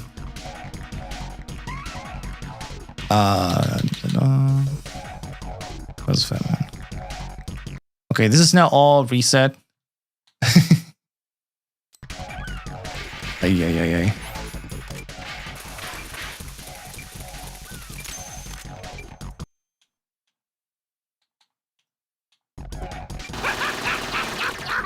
Okay, now it's set back. Okay. This middle hitbox is a bit small for his model. Maybe, yeah. Okay. Think mode on. Okay, if I just turn on the think mode on regular, it also automatically turns on Tech EV. Well.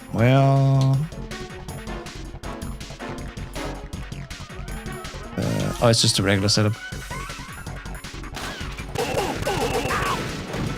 Oh.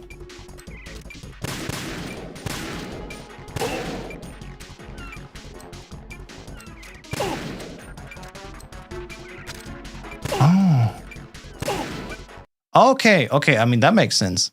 If his red box is red, he can be hit. If it's blue, he's temporarily invincible. Iframes. 20 seconds left.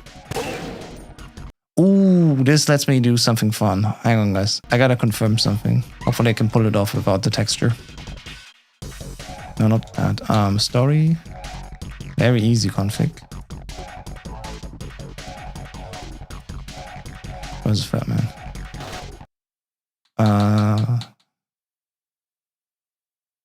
Muteki. Wait, does it maybe stand for Muteki visible? Like when it is visible, that is invincible. The red hitbox is just trigger box, not his actual. It's not his actual hitbox. The actual hitbox was the other thing that we saw. It's all these like green boxes actually covering him, but the red box is just showing when he's open to be attacked or when he's actually having iframes. And I think that's what Muteki V stands for visible, maybe. Anyway, let me try this out. Oh. He doesn't do the thing I want him to do, right?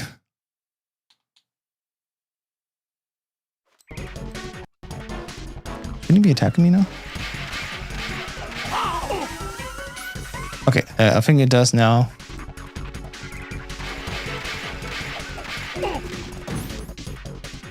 M9. And then think mode on.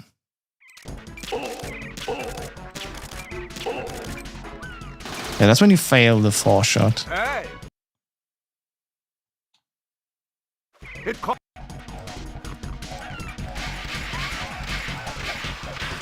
No, it's just him.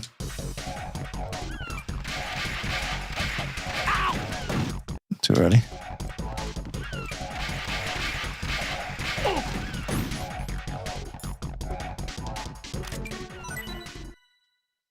Huh?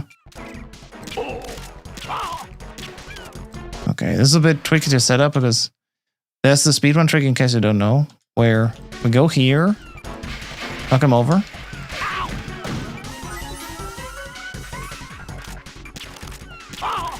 Shoot him 4 times and the fight is over. The problem is, I cannot set it up like here. I think. Let me try again here. Fig mode on. Now he's just standing still here. As soon as I turn on Fig mode on, he's interrupting the thing. So I cannot show you what we do in a very easy speedrun. To show like, okay, this is for how quickly the iframes are open. Like that's an issue. I think we can do something similar though. Let me see. Too slow.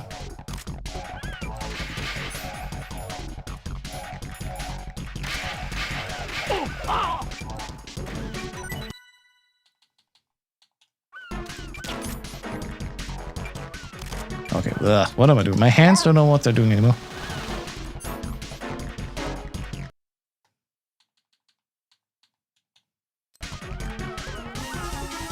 Come on.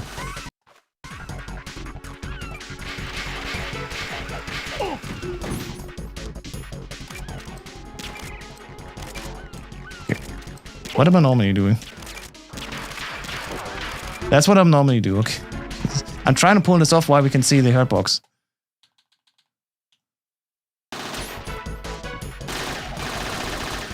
Yeah, the problem is as soon as here, okay, that means I gotta have him run forward, PPK, so he falls over. The moment he falls over, first I'll turn on Muteki view, then go to the M9 and hopefully pull this off.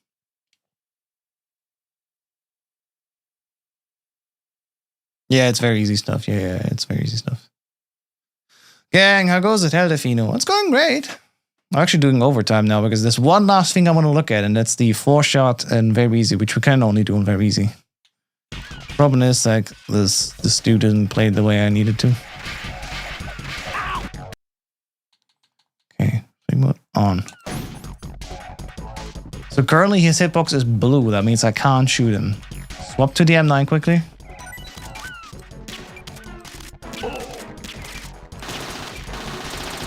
Yeah. It's a very tight timing that I try to pull off here.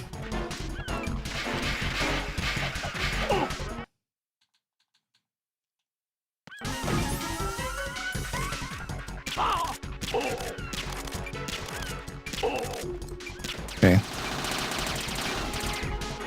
But it's very cool how in Moteki V or Moteki View, you can see when his iframes are open or closed.